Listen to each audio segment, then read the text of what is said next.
сайн байцгаана уу эрхэм үзэгчдээ. Манай подкастын Volley Talk нэвтрүүлгийн маань 2 дахь дугаар эхлэхэд бэлэн боллоо. За бид 2 дахь дугаараараа эрхэм хүндтэй зочин маш одоо волейбол спортод одоо 34 жил ажилласан. Энэ спортоор амьдралаа залгуулж маш олон сайхан амжилтуудыг бүтээж авсан. Тэгээд Дамбын үлзий өтөг дасгалжуулагч байгаа ураад байна. Танд энэ өдрийн мэндийг хүргэе. За баярлалаа. Та бүхэн ч гэсэн энэ өглөөний мэндийг хүргэе. За өнөөдрийн дугаараараа таныг яагаад урьсан бэ гэхээр мэдээж одоо хүүхэд залуучуудтай ажилдаг өнөөдөр бид нар толгомдож байгаа маш олон асуудлууд байдаг. Тэгээ тэрнтэй холбоотой залуучууд руугаа чиглэсэн маш их чөлөөтэй сайхан нэвтрүүлэг яриа гэж бодлоо. Өнөөдөр таны бас нэг одоо амжилтыг одоо дөөлөхөөс илүү энэ амжилтанд одоо яаж хүрсэн, энэ амжилтанд хүрэхийн тулд одоо ямар их цаг зарцуулж одоо амьдралаа бас тийм ээ зориулж исэн тэр тухай сайхан ярьж энэ залуучуудаа мэдээлэл хүргэж ингэж явъя гэж бодож байгаамаа. Тэгээд энэ өмнө хамгийн түрүүнд асуух асуулт маань заалаа санаж гинөө хүүхдүүдэд санаж гинөө. Одоо тэглгүй яах вэ? Энэ COVID-19 сар тахлын хүрээнд маш их санаж байна. Ер нь да ялангуяа энэ сургуулийн багш нар чинь хүүхдүүдийн эцэг эх шиг бас аав ээж нь одоо наа зах нь одоо эмэгтэй хүн гэдэг утгаараа нөгөө ээж нь юм шиг аюу хайрлж явдаг учраас одоо хүүхдүүдэд маш их санаж байна. Хүүхдүүд маань ч гэсэн одоо ер нь спорт залаа их санаж байна. Бөмбөгөө санаж байна. Эцэг хүйтэнд их холбогдоод байгаа л да. Нөгөө хүүхдүүд нөгөө бэлтгэл сургууль байхгүй болохоор тий хөдөлгөөнгүй болохоор тэд бүр ингээд одоо ямар их гоё аз жаргалтай байсан бэ гэдгийг бүгд илүү их ойлгож эхэлж байгаа тийм ээ. Тэгээ таны хувьд одоо ингээд яг багш байх одоо ямар гэдэг вэ? Тэр талаасаа нэг хуваалцаач. Багш байх л өстой үнэн аз жаргалтай. Одоо юу гэж хэлэх юм бэ? Миний амьдралын одоо 24 цагийн баг ихэнх цаг нь спорт заланд өнгөрдөг. За хичээлээ заачхаад за тэгээ хүүхдүүдтэйгээ ажиллаж байхад бол үнэхээр тийм аз жаргалтай байдаг. Тэр багшлах бол бас мэдээж одоо уурлах, бухимдах тийм ээ. Тэгээд энэ чинь одоо маш олон хүн багш болох гэж үзсэн. Тэгээд маш олон одоо хүмүүс багшлах ямар хэцүү байдаг гэдгийг ойлгож байгаа. Таны хувьд бол 34 жил яг ингээд багшлаад явцсан хүн. Тэг яг энэ дээр бол үнэхээр одоо гаргаж байгаа амжилтууд энэ хийж явсан бүтээсэн зүйлүүд чинь үнэхээр багшлах дуртай. Бүр энийхээ төлөө зүгээр дандаа аз жаргалтай байгаагүй гэдэг бол харагддаг. Би ч гэсэн өөрөө залуу хүний хувьд ингээд танаас сурж мэдэх бас энэ залуу дасгалжуулагч нараас хамтдаа хуваалцаад мэдэх юмны хувьд ингээд нэг жоох юм болоход стресс гэх юм гарч байгаа байхгүй. Энэ стресс, энэ одоо нэг хэцүү зүйлүүдийг та яаж давж ямар арга хэрэгжилж гарч ийн 34 жил та одоо гэж бас би хүүхэд байхаас эхлээд ер нь багш болно гэж боддог байсан. Миний хоёр дахь мэргэжил бол цагдаагийн ажилтан болон мөрдөн байцаагч болно гэж их мөрөөддөг байсан. Биднийг хүүхэд байх үед бол тэр олон дээд сургууль ховор байлаа. Ингэж янз янзын шалгалт өгч чөлөөтэйгөр сэтгэж дурын сургуультай орох тийм ховорхон завшаан байдгүй байсан шүү дээ. Сурлагаараа жагсаад л өгсөн хуваарийг аваад л явдаг байсан. Тэгээд ер нь бол энэ спортод дуртай болох анх их усрын манай Хинтээ аймгийн волейболын дасгалжуулагч одоо Хинтээ аймгийн волейболын нарийн бичиг хийж байгаа тэтгэврт гарсан Мэргүү гэдэг багш маань анх намайг энэ спортод хөл тавиулж исэн. Бүр анхны багш нь. Бүр анхны багш маань би бол анх эхлэхдээ волейболын спортоор эхлэегүй хөнгөн атлетикээр эхэлсэн.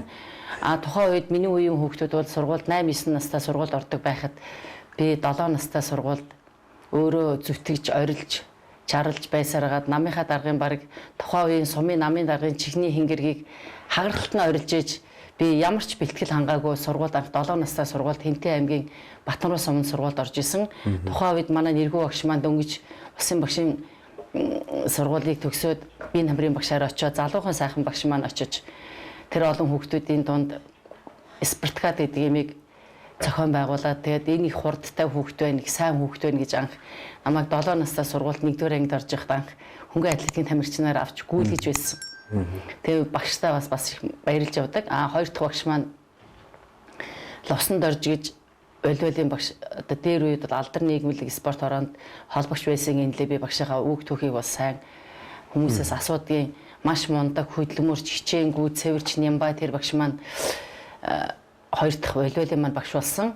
Өөрөө нөгөө гүйдэг байсан хүүхэд маань яг ч энэ бөмбөг тоглож байгаа усуд их гой санагдаад 9-р ангид байхдаа Хинтээ аймгийн Бэрхэн урхан 10 жил очоод Ловсонд орж багшийн секцэнд гуйж орж ирсэн. Багшаа би таны секцэнд ормоор байна гэд нөгөө бүйдэг, өндөрт хараадаг, уртад хараадаг, бөмбөг шийддэг, спортын хөнгөн атлетикийн бүх төрлөөр би явдаг байсан. Диск ядраа шийддэг 1500 3000-д бүйдэг. Тэгээ одоо хөнгөн атлетик бол дотроо 4 төрөлд за тэгээд задгаа зайн төрөл гэж хуваагддаг шүү дээ. Тэгээ хөнгөн атлетикийн суурьаар өөрөө нөгөө тавигдсан их хурдтай хүүхэд байсан, өсвөрмтгий хүүхэд байсан учраас тэгээд дээр нь энэ бөмбөг гэдэг юм чи хүний анхаарлыг их татдаг юм байлээ. Бас нэг давуу тал нь болоод ирэхээр яагаад энэ бөмбөг гэдэг имийг миний сэтгхөд орж ирсэн бэ гэвэл би нөгөө аав ээж маань хөдөө мал малдаг малчин айлын хүүхэд. Дээрээ олуулаа манайх ах トゥ 8 эсвэл тэгээ хөдөө нөгөө зуны амралтаар социализмын үеийн үед чинь бид нар чинь одоо бүх юм ингэж бэлэн байгаагүй шүү дээ. Одоо бүх юм ховордмол 95-аар палаж хийж өмсдөг, дайланбаар дотуур хувцас хийж өмсдөг. Тэгээ бид нэр ленц зүүдэг, хар парчиг, цагаан парчиг өмсдөг, форм өмсдөг, цагаан зах, шар зах, цэнхэр цаг зүүд ховор байсан мөртлөө бид нар эцэг эхүүд маань биднийг эвгөөж тагаагүй өдөө зэрэг төргсөн. Тэгээд нөгөө хөдөө суманд ингээд тухайн үед бас нэг хөдөө сум момонд чинь волейбол гэдэг юм чи бас их гадаа их тоглодог спорт зал ерөөсө байдгүй. Тэгээ Хинтээ аймгийн Батнуурын суманд одоо энэ Хинтээ аймагт тэтгүүл гарсан байгаа Должин сүрэн гэдэг энэ багшийн одоо ар гэрийнхэн одоо ах トゥ нарын их волейбол тоглодог. Тэгээд нөгөө сургуулийн хүүхдүүд чинь ингээд явж байхдаа гүгээд явж байхдаа бөмбөг тоглож байгаа усуудыг хараад энэ ямар гоё юм бэ гэж хардаг. Тэгээд нөгөө бөмбөг тоглохынсэн гэдэг хүсэл эрмэлзэл энэ бөмбөг гэдэг имийг л би волейболын бөмбөгч мэддэггүй, саксны бөмбөгч би юу ч мэдхгүй тийм хөдөөний л хөөхд. Хөдөөний малчин айлын хөөх тухайн үед ямар байдгүй. Манайх бол ажил үйлсээрээ сум орон нутагта ялалцсан тийм эцэг их маань мундаг тийм ажил төрөлтэй тийм усуд байсан. Тэгээд нөгөө ойр орчмынхаа айлын хоныг хайчлаад тухайн үед бид нар чинь хашаанд хашихгүй хөл нүцгэнгүүгээд л одоо ийм одоо хүүз байхгүй хөл нүцгэнгүүгээл тэр одоо зүлгэн дээгүүргүүгээл хорсон хоныг чинь хөлдөж аваад тэгэл хайжлаад зулгаагаал тэгэл айлын хоныг одоо сарын дотор 5-6 айлын тэр нэг айлын хоног ихтэл нэгдлийн хоног байсан юм чинь 1000 гаруй 1000-аад орчмод байсан баг. Тэгээд бид нар бүгдээрээ тэр ах トゥ гэр гүйж чад нэг дээр ингээд нэг зулаагаа гişгээс нэг ах トゥ нар олуулаа юм чинь айлын хоног хайжлаа. Тэгээд нөгөө тэр хүмүүс чинь нөгөө ноосо зарангуудаа бидэрт мөнгө нөгдөг, хөлсөө нөгдөг. Ер нь тухайн үед бол хөдөлмөр тусланд гэж их гардаг байсан шүү дээ. Тэгээд л хоныг хайчилдаг, ямаа их самдаг. Ер нь хөвгүүттэй уралдаал эхний 3 байр. Ер нь бол хоцорно гэж байхгүй. Багаасаа эцэгхийн хүмүүжил тэгээд төрүүлэхгүй бол ерөөсөө одоо тэр амжилтыг цаанаасаа нөгөө цусандаа байдгийг мэдэн шүү дээ. Ерөөсөө л үлзий утаг төрүүлэн болор эрдэн 2 дорн, инх бол 3 дорн, эсвэл болор эрдэн төрүүлэн үлзий утаг 2 дорн, инх бол гэдэг нэг анги дотор нэг 80 эдэн хүүхэд гарахад нэг 3 4 хүүхэд ихний байруудыг дандаа эзэлдэг. Тэгтэл тухайн үед бол хөвгүүттэй энэ зэрэгцээл хамгийн түрүүнд байр эзлээд явчихдаг тийм хүүхэд байсан. За тэгээд нэг 100 хонио хайчилчаад аавтайгаа аавыгаа гуйж гамаа ерөөсөө нөгөө ноосо тушаадаг. Одоо дэлгүүр гэдэг үг хэллэг ерөөсөө огт байгаагүй шүү дээ. Хоршоо гэдэг байсан. За дэлгүүр гэдэг одоо тэр хоршоонд очиж нөгөө ноосо тушаагаад ингээд дэлгүүрээр орсон чинь нэг юм бөөрнгийн бөмбөг байгаа байхгүй юу? Үдээстэй Оросын 76 төрний 76-гийн бөмбөг гэдэг үдээстэй нэг бор мор бөмбөгнүүд. За тэр бор бөмбөгийг ингээд энэ волейболын бөмбөг гэдгийг би ерөнхийдөө ингээд миний сэтгхүүд энэ гараар тоглодог волейболын бөмбөг гэдэг юм орцсон байсан. Ааваас 76 төгрөг гэдэг чинь тухайн үед маш үнэтэй байхгүй юу? Ааваас гуйгаад хэдэн он байж болох. Тэр чи одоо би чинь 6 7 дугаар анги байсан гэсэн үг шүү дээ. Одоо 74 5 оны юу одоо юу шүү дээ. Би чинь сургууль 74 5 онд орсон гэдэг чинь одоо 77 8 ч юм уу 80 онд өгчлээсэн баг. Тэгээд л ааваас гуйгаад аав маань зөвшөөрөөд нэг бөмбөг авчгаа тэрийгэ хийлүүлээд хөдөө авчираад тэгээд нөгөө дээр үе сэрэлт кино шиг нөгөө техник мэдэхгүй амар дуртай тэгээд нөгөө нэг дүүнэртэйгээ ах нартайгаа тоглох гайл тэгээд өөрөө тоглохдоо тоглолцоод буцаагаад ардаа хийгээ суучин өгөхгүй ноохгүй дүүнэр маань бөмбөг байсан ч өгөхгүй одоо манай хэд ярьдаг байхгүй та яг сонин байсан шүү дээ бөмбөгөө битгий өгдөг байсан гэдэг тухайд өөрөө нөгөө ирээхээ сайн олж авсан юм чинь тэр бөмбөг амар хайрлан гамна. Тэгээд нөгөө нэг харсан юугаараа нүдний нөгөө юм хараа гэж байдаг юм шүү дээ.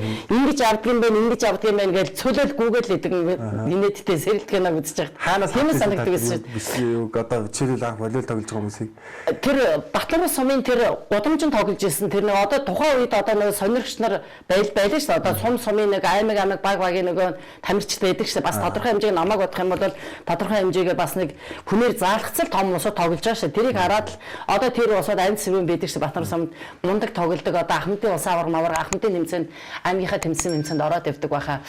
Тэгээд хараад ийм имийг л анх би сурж ирсэн. Тэгээд 9-р ангид Хинтээ аймгийн Бэрхэн уурхаан 10 жилд анхны одоо Хинтээ аймгийн Бэрхэн уурхаа чинь 8 жилтэй яжгаад 10 жилтэй болсон байхгүй юу. За Баян аваа сум, Батнар сум, Нориулан сум, Дадал сум гэдэг энэ тойргийн сумынхан Бэрхэн уурхаад ирж төвлөрдөг. Тэгж 10 жилээ бүрдүүлж ирсэн. Тэгээд бид нар Хинтээ аймгийн Бэрхэн уурхаад ирчээд гүйдэг байлаа. Бэцсгма гэдэг багштай гүйдэг нөгөө залгуулаад нөгөө нэг нэргүй багшаасаа салаад дараагийн багш нар ирж дараагийн шатны багш нар ирж шин нэг сумаас нэг сум руу ирж байгаа юм чинь. Тэгээд тэр Ловсон Дорж гэдэг асар мундаг хүн байлаа. Одоо Бэрхэн уурхаа чи уулаасаа нөгөө орсууд их байдаг.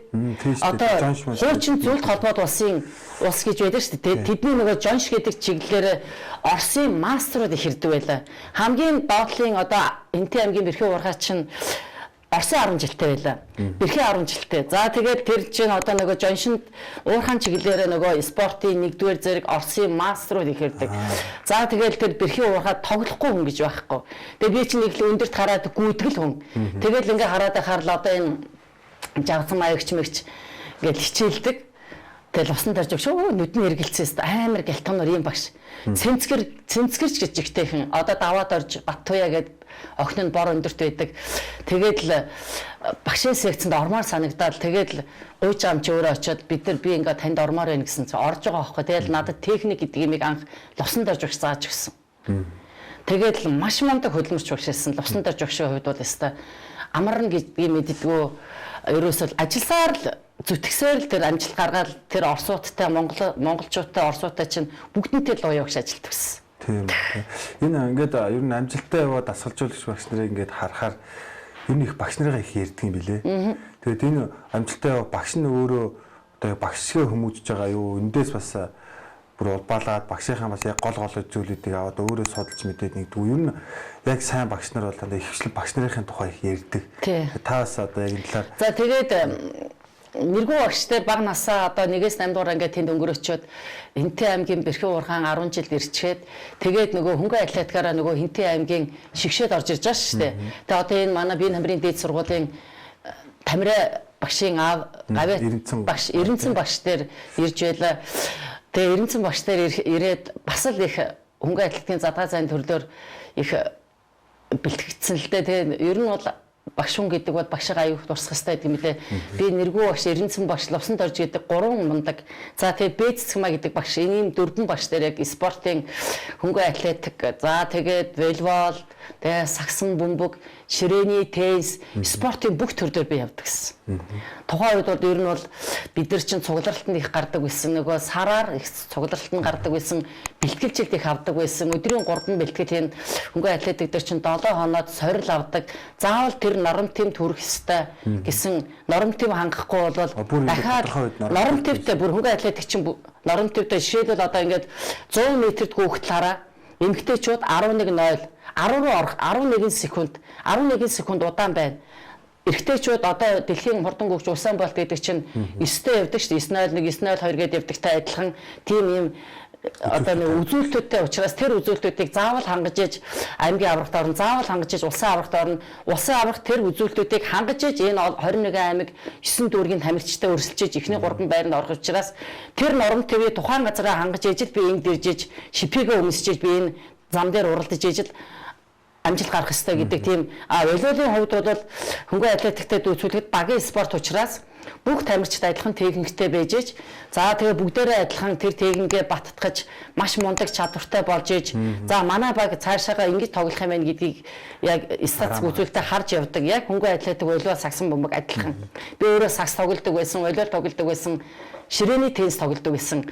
Хөдөлгөөн бол ер нь тий. За манай Эренцэн багшийн хувьд бол бас асар мундаг багш байсан. Бид нэг ингээд аймаг одоо аймгийн төвдөр байгаа тэр мундаг багш чинь сумдуудынхаа тэр мундаг тамирчдыг аваад тэндээ бэлтгэлжилт явагдаад сорилт авдаг. За тэгэл кроссонд их явуулдаг байлаа. Бидний хэрлэн гол руу их кроссонд явуулдаг. За та нар хөлсөө гаргаж ирэн шүү ямар ч байсан гэд. Тухайн үед нөгөө хүн хуурна гэдэг нөгөө бид нар хуурах гэдэг юм ерөөсөө мэдтгүй байлаа шүү дээ. Тухайн үед яасан мэдтгүй бүгдээрээ тэр Хинтээ аймгийн 1-р 10 жилийн тэндээс кросс хийгээд тэрлэн гол руу гүйж ирэнгүүтээ голын зах дээр очиод бүгдээрээ тонгоос уужгаад тухандаа ингээд тэрлэн голын усын ингээд түргсэн чинь ус хөлс хоёр чинь одоо бол тис өөр. За тэгээд ирэнгүү чи ингээд гүүгээд ирсэн чинь багш нь хөлсөө гаргасан ингээд гүүгээд ирсэн чинь багшд ясаа навсатраа загнаж ижлээ. Тэгээд одоо би ус хөлс хоёрыг аягүй сайн мэдэн шүү дээ. Тэрийг одоо бодохоор инээ төрөөд байдаг байхгүй юу? Анзаарч байгаагүй миний мэдгүй юм шүү. Хөлс хоёр. Ус хөлс хоёр тис өөр байдаг. Тэгээд бид нар нөгөө тухайн үед нөгөө одоо нэг ясны хуурах үйл ажиллагаа явуулж шээ нөгөө хөнгө атлетик чинь маш хүнд байхгүй ямар бүх спортын суурьнд болж ирдэг хөнгө атлетик бол спортын хатан хан гэж яригддаг учраас хөнгө атлетикийн спортоор явсан тамирчдууд дэше ямар ч спортын төрөлдөө цаашаа гарч ирдэг. Тэгээ би өөрөөсөө энэ багш нартай маш их хайртай байдаг. Та одоо ингээд багш нараас юм сурж аваад өөрөө тоглоод ингээд багш болох сэтлэнгээ анх төржсэн гэсэн чинь анхны багш болж исэн үе ямар байсан? Хинтээ аймгийн Бэрхэн уурхаан 10 жил анх багш болж байлаа. Залуухан сайхан охин багш болж байлаа. Тэгээд тэр үед чинь нөгөө нэг ингэж 5 өдрөөр хичээлээд хагас бүтэн сая өдөр амардаггүй. Зөвхөн бүтэн сая өдөр амардаг, хагасаа өдөр хичээлдэг, ажилдаг байлаа шүү дээ. Одоо манайх чи амралт ихсчихэд байна шүү дээ. Тэгээ одоо хичээлээч орно, бэлтгэлээч орно. Бүх насынхантайгаа ажилдаг, хажуугаар нь хөнгө атлетикийнхаа хүүхдүүдтэй ажилдаг, хажуугаар нь олиолгоо хүүхдүүдтэй ажилдаг бүх насынхаа. Хинтээ аймгийн Бэрхэн уурхаад намайг шүүн унтдаггүй энэ хүүхэн чи ер нь шүүн унтдаггүй хүүхэн үү гэж бүр тэгж хүмүүс ярьж исэн гинлээ. Тэгээд шөнийн 12 цаг хүртэл ажилдаг энэ хөдөө орон нутагчийн автобус унаагаар яваад байхгүй. Ямар ажил хийж байгаа вэ өөрөө? Бөмбөгтэй хүүхдүүдтэй ажиллаж шүү дээ тий. Тэгээд бөмбөгтэй хүүхдүүдтэйгээ ажиллаад гараад нэг 200 м 300 м яваад гэрлүүгөө орчдөг. Автобус унаагаар явна гэж байхгүй юм чинь тухай үед. Тэгээд манай захирал намайг бүр тэгжээсэ. За миний охин жоохон амраарэ. Одоо хайн ижлээ би нэг жижигхэн пүүдл үлдрийн гүлэг дагуулж явуулсан байхгүй. Хайн ижлтэй болол таар нь одоо нохоо гүлэг дагуулж явчих хоорно гэж бүр алтан гэрэл захирал маань хүртэл тэгж ярьдаг байсан. Би хагасаа өдөр хичээлээ орчингуудаа Хинтээ аймгийн Бэрхэн уурхаагаас цаашаага Батнур сум руу 35 км газар байхгүй юу. Хүүхдүүдэд дагуулад урзуулахыг өрүүлээд бүх хүүхдүүдэд урзуулахыг өрүүлээд дотор нь нэг төрний гөөхий гэдэг байлаа. Гөөхийг нь 4-5 гөөхий илгээл өөрөө дагуулад 35 км-ийн газар гүйдэг. Гүйгээд Хинтээ аймгийн Батнур сумын залуучуудаа 7-8 пар тоглолцоод буцаад гүйгээд ирдэг гэсэн. Тэр өдөртөө. Тухайн үед одоо ч гэсэн миний тэр хүсэл эрмэлзэл одоо ч гэсэн миний тэр зориг ерөөсөө арилаагүй. За хүний нас явдаг байх гэхдээ бүх юм энэ толгой дотор байдаг юм сэтгэл дотор байдаг юм байна. Хайлын саний яг энэ бол цаашдаа ярина. Яг асуултын дотор бол таны юм бол ороод ирсэн. Энэ багшлахад таныг анх орж иж байхад багшлахад болол би энэ асуултанд бэлдсэн байсан байхгүй. Тэгсэн чинь та бол барыг сая ярьчлаа.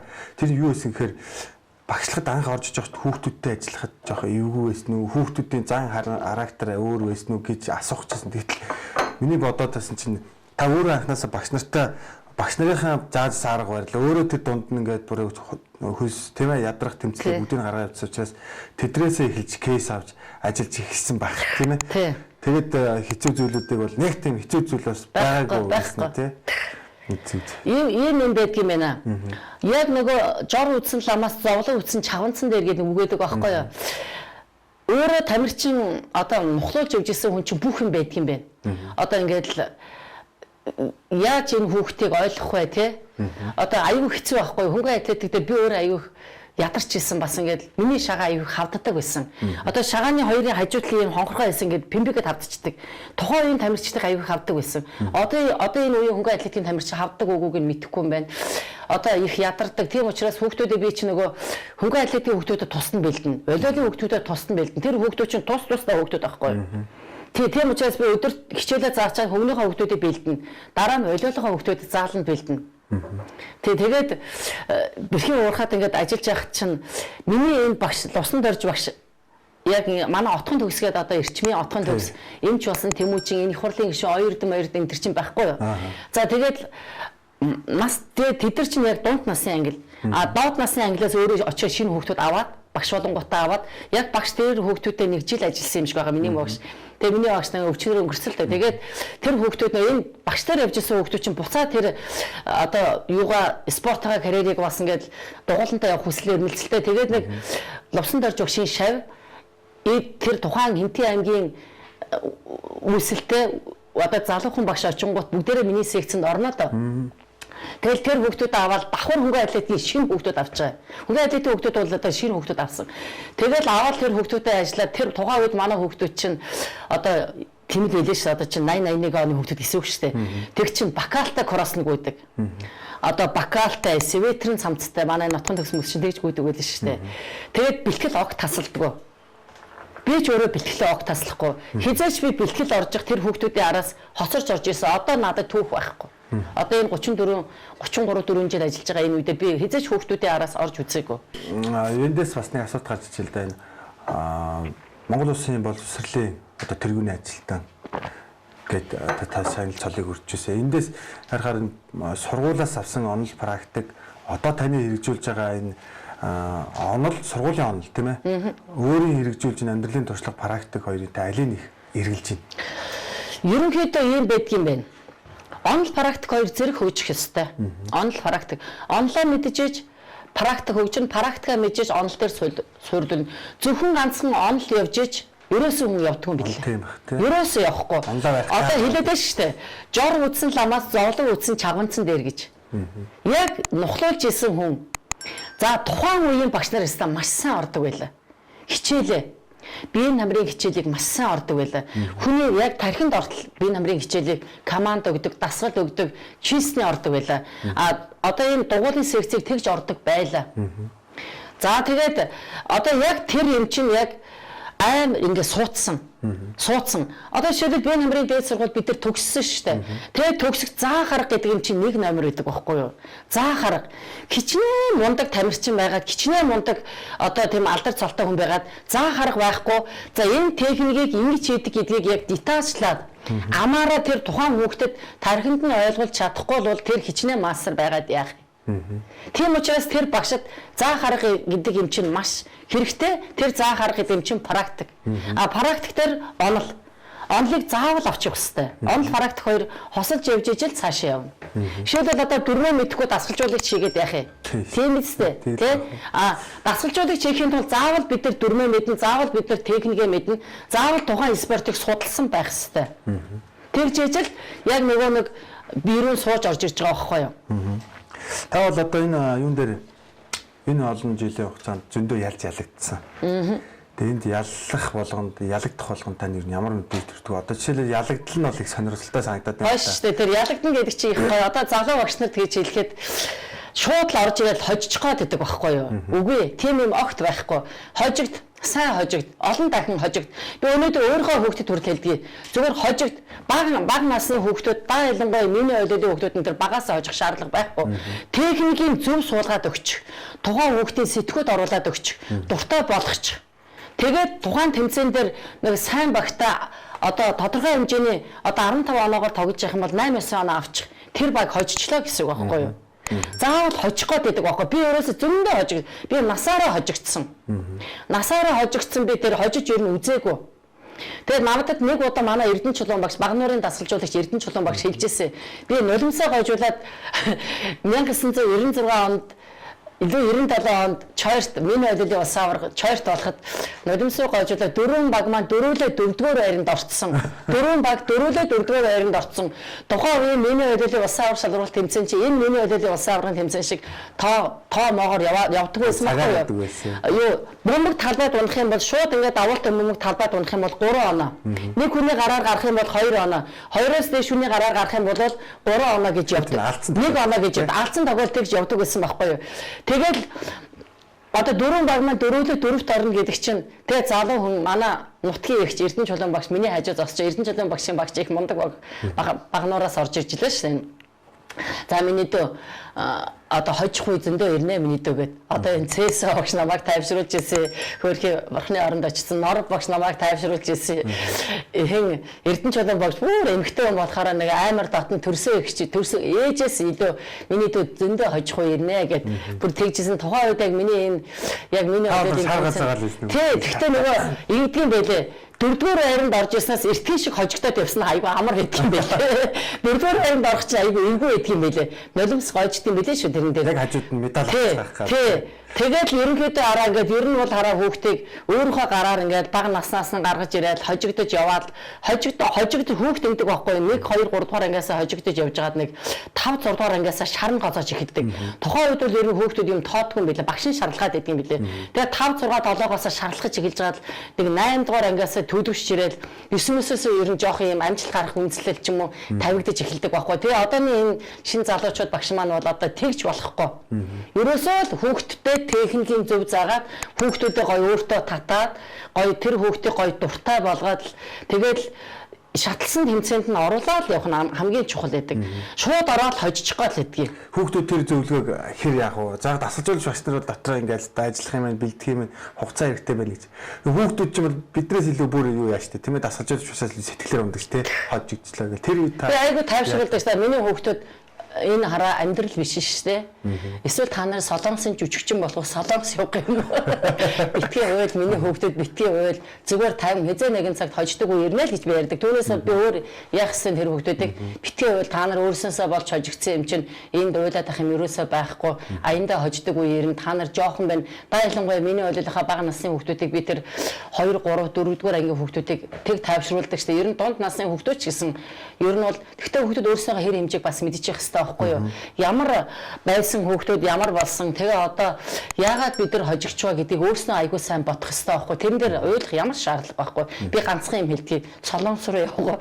Солонгосын жүжигчин болох гэж нөгөө нулимс яас их бэлэн нулимстай гэж би ярьдаг байхгүй хүүхдүүд. Тэгээ инээгээл тэгээ. Янз бүрийн гол юм бодохгүй. Янз бүрийн юм бод. Тий шүү дээ. Эдгэртэл хожигдчлаа гэх. Яг үндэ хэлэхэд яг өөрийнхөө техникт л хожигдсон. Тийм байхгүй тэр чинь. Техникээ зөв хараад явцсан. Ерөөсөө тийм. Тэгээ дээр нь хараа техникийн зөв байжгаад аюу зөв тоглож байгаа мөртлөө ингэдэг байхгүй хүүхдүүд нөгөө тэмцээний нөгөө нэг юу гэж байдаг шээ нөгөө нэг сэтгэл зүйн бэлтгэл. Ерөөсөө тэрэн дээр одоо ингээд нэг аймаар цогчоо хүүхд харангуйтал холион буучдаг. Дасгалжуулагч нар дотор надад миний сэтгэлд бол аюу полны юм байдаг байхгүй. За манай баг хожичндоо гэж би боддог. Яагаад гэвэл би тэр хүүхдүүдтэй өөрөө ажилтсан, юмыг заачсан.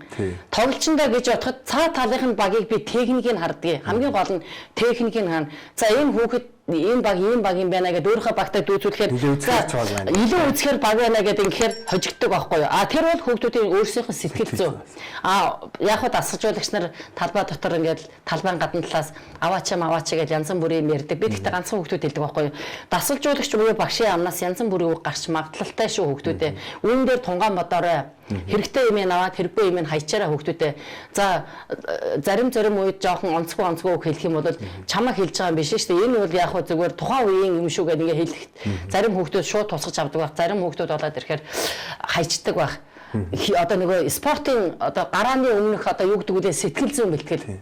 Зарим тамирчид болоо ингээд онгороод сагаад нам цохоод тэгээд зарим нь болох тэр довтлцоо тамирчин харангуудаа холхинд буугаад тэгээд айгаад эн чинь гарааны өмнөх чичирхээ авахгүй эсвэл хараа ингээд бисмар санагдаад нүд ам нь харанхуулаад тэ ингээд нэг юу ч сонсохгүй багшаа хэлж байгаа минь сонсохгүй нүдний бүрэлцдэг ч юм уу эсвэл нэг 0 ормоор санагддаг ч юм уу эсвэл биеийн чичирдэг ч юм уу иймэрхүү чинь нөгөө хүүхд бас нуугаа. Тэр чинь нөгөө нэг ерөөсө бүх спортер байдаг гарааны өмнөх чичиргээ байхгүй юу? Зарим тамирчид бол ингээд нөгөө тэр чинь яг явж л бас л утамшил штэ. Бас л нөгөө нэг гейм явж штэ. Тоглолт баг үзснийхөө тэмцэлд баг орсныхөө тэгээд яваад байгаа мөртлөө яг нэг шийдвэрлэх хүчит ингээд салгалдаг нь харин тийм юундээ байна. Та энэ олон жил ингээд бүх спортод харж байгаа тийм байдаг байхгүй. Сая гэхэл өсвөрийн улсын авраг дээр манай багт одоо нэг туршлагатай тамирчин л байгаа шүү дээ. 4 оны нэг хүүхэд байсан. Тэгээд ингээ харж байхад зооноосоо нэгээр гарч ирж байгаа байхгүй. Хөөрхөл тогдоод ингээд гараад ирж байгаа. За хоёулын ярилцлага бол бас үнэхээр сайхан болж ийн гэж миний л хувьд бодож байна. Өөрөө нэг тамирчин хүн дээрээс багш тасалжуулагч болоод одоо даг байгаа хүний хувьд таны яриад надад л үнэхээр сайхан бас үзэгчтэй бас нэлээд сайхан сонирхолтой яриа болж байна. Тэгээд энэ мэдээж хоёулын ярилцлагын гол агуулга бол залуу дасгалжуулагч нар тийм ээ бас ингээд олон хүнд хүртээмжтэй. Дээрээс нь волейболчин болж байгаа волейбол тоглодог хүмүүс бас дасгалжуулагч болвол ямар ажил амьдралыг туулах уу тийм ямар сайхан ачаарал баяр гоногтой байдгүй гэх. Энэ 34 жил ингээд ажиллаж байхад одоо хүүхдүүдийн сэтгэл санаа нөхцөл байдал нийгмэд дагаад өөрчлөгдөж байгаа. Гэхдээ хүүхдүүд одоо тухайн үеийн хүүхдүүд ямар нэг анзаардаг. Нийгэм өөр боллоо л гэдэг тийм ээ. Тэгэхээр одоо миний ярианыг сонсож байхад бол таавал их ажилсаг байсан байна. Эцэг их ажилд сургадаг байсан байна. Одоо үеийн хүүхдүүд нэг ажил гэхээс илүүтэй бас нэг арай өөр чиглэл рүү тийм эрдэнэ ном боловсрол руу гэж. Энэ хүүхдүүд заавал ажилсаг байхаараа одоо яах ёстой юм уу? Ажилсаг биш хүүхд ч гэсэн бас сайн тамирчин байж болно шүү дээ, тийм ээ. Энэний та бас нэг юу юм. Одоо нийгэм өөрчлөгчөд байна л да. Яг зөв асуулт гарч байгаа. Одооны хүүхдүүд тухайн үеийн хүүхдүүд хоёр бол өөр сэтгүүн хувьд өөр болсон. Тухайн үед бол одоо би өөрөөрөө жишээд өөрөө хүүхд байхдаа одоо тэгээд хүүхд бол одоо багш болоо залуухан багш болоод явж явах үед ингээд бидний үед бол хараа хүнийг маш их хүндэлдэг байсан. Одоо тухайн үеийн нийгэм тиймээс одоо сургаж ирсэн эцэг эхүүд багш нар одоо их сургаж ирсэн. Би л багшийнхаа үдээс ихсэлж харж чаддгүй. Багш нараасаа их хайдаг, багш нарын контор руу шагаадгүй байсан. Одоо тамирчдаар аваад үзэхэд бол ерөөсөө бэлтгэл тасалдаггүй. Тэгээд дээр нь хүнийг маш их хүндэлдэг. Миний араас бол хүүхдүүд орж ирдэггүй байлаа. Нэг жишээ татаж хэлэхэд хинтээ амхийн бэрхий уурахад яг энэ отхон төгс мөксөн үед шүү дээ. Эрчмийн отхон төгс мөксөн үед миний араас 5 минут л хоцорсон байх. Яг бэлтгэл эхлээд байж хат нэг манай багийнхан 5 минут л хоцорсон байх. Тэгээд би та нартай ажиллахгүй. Тэгээд л гэртээ ирээд л бас л залуу хүний шар байна шүү дээ. Тэгээд багш нарын конторт хичээлээ заачаад багш нарын конторын цонхоор ингээ харж ирсэн чинь тухайн үеийн бэрхий уурхан 10 жилийн одоо сургуулийн одоо зүүн талд байдаг хөнгөн атлетикийн 200-ийн тойрог байдаг байхгүй 200-ийн тойргийн хоёр талд нэг хөлнгийн хоёр юу гэдгийг шон байдгийг. Тэгээ шон дээгүүр манай хэд саксны бөмбөгөөр одоо отхон төгсмөс эрчмийн одоо олон улсын хэмжээний мастер отхон төгсмөсчээд хөлбөмбөгийн хөнлийн шон дээгүүр ингээ саксны бөмбөгөөр болоод тоглож байгаа шүү дээ. Ямар гоё. Би та нартай ажиллахгүй. Та нар сайн багштайгаа ажил. Хязгаарч ингэж бэлтгэлийн цагийг ингэж хумсалж олдгоо маа хүүхдүүд багш дээр очив тий. Тэгээд би гэртээ ирээд тэгээд байж л миний төрсөндөө 81 оны хүүхд байхгүй юу? Миний хамгийн багадаа төмөр тоогоо гэдгийг. Тэгээд миний дөө бас тэднийг дагаад бэлтгэл явдаг гэсэн чинь манай гэрт ирсэн. Өө ингээд суудсан. Игнээ суудсан. Багшаа уучлаарай дахиад яаж ч тэгэхгүй би. Би цонхоор хараа зогсчихсан. Тэгээ хичээлээ орчоод үдээс хойш гэртээ ирсэн чинь манай гэрт ирээд ингээд явган сууж байгаа шүү дээ. Багшаа уучлаарай дахиад тэгэхгүй. Тухайн үед хүүхдүүд бол тэгж хүнийг багшигаа хүндэлдэг, хайрладаг. Одоо үеийн хүүхдүүд ч гэсэн ялгаа байхгүй, сайхан хайрлна, хүндлэн.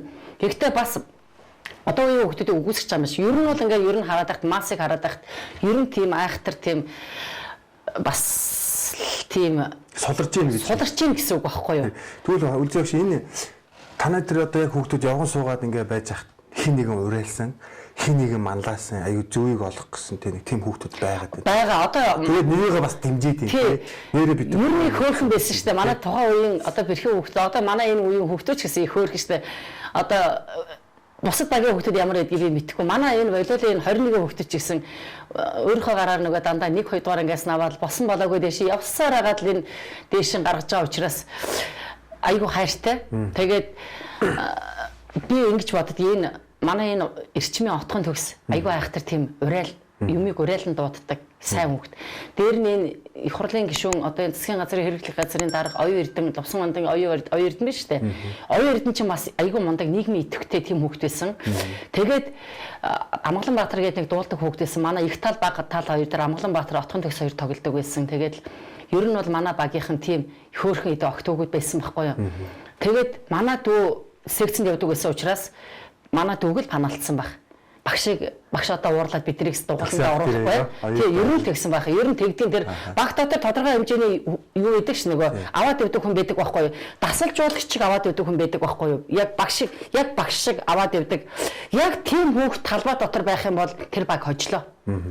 Үнэхээр одоо багийг сэргээдэг тий бүгдээрээ одоо дээр битэр ярьжсэн дээр нэг юм дээр ягаад тэр хүүхдүүд ингээд тоо наацаа яваад ээж хахад энэ яг тоглолчмаар юм байна да. Эсвэл нэг 4-5 оноогоор тасардаг, эсвэл 4-5 оноогоор тасарч явж чад буцаагаад баригддаг гэдэг маань одоо нэг удирдагч, манлайлагч гэдэг юм чинь заавал тухайн багт хэрэгтэй гэдэг байхгүй юу? Дотроо байх хэрэгтэй байхгүй юу? Би яг боддог байсан байхгүй юу? Манай энэ одоо 11 дугаар ангийн энэ 3 оны энэ хүүхдүүд байна шүү дээ. Одоо 12 дугаар ангийн хүүхдүүд энэ тэр октод энэ тэр ингээ харж яхад анхлаад би энэ эднээс өмнө зөндөө олон хүүхдүүдтэй ажиллаж яхад бүгдээр ингээ ассан тийм байсан. Тэгсэн чинь одоо манай энэ 12 дугаар ангийн хүүхдүүд анх гарч иж байгаа нэг жоохон дотор нэг л тийм нэг одоо үүмүүлэгч одоо нэг өснө тий.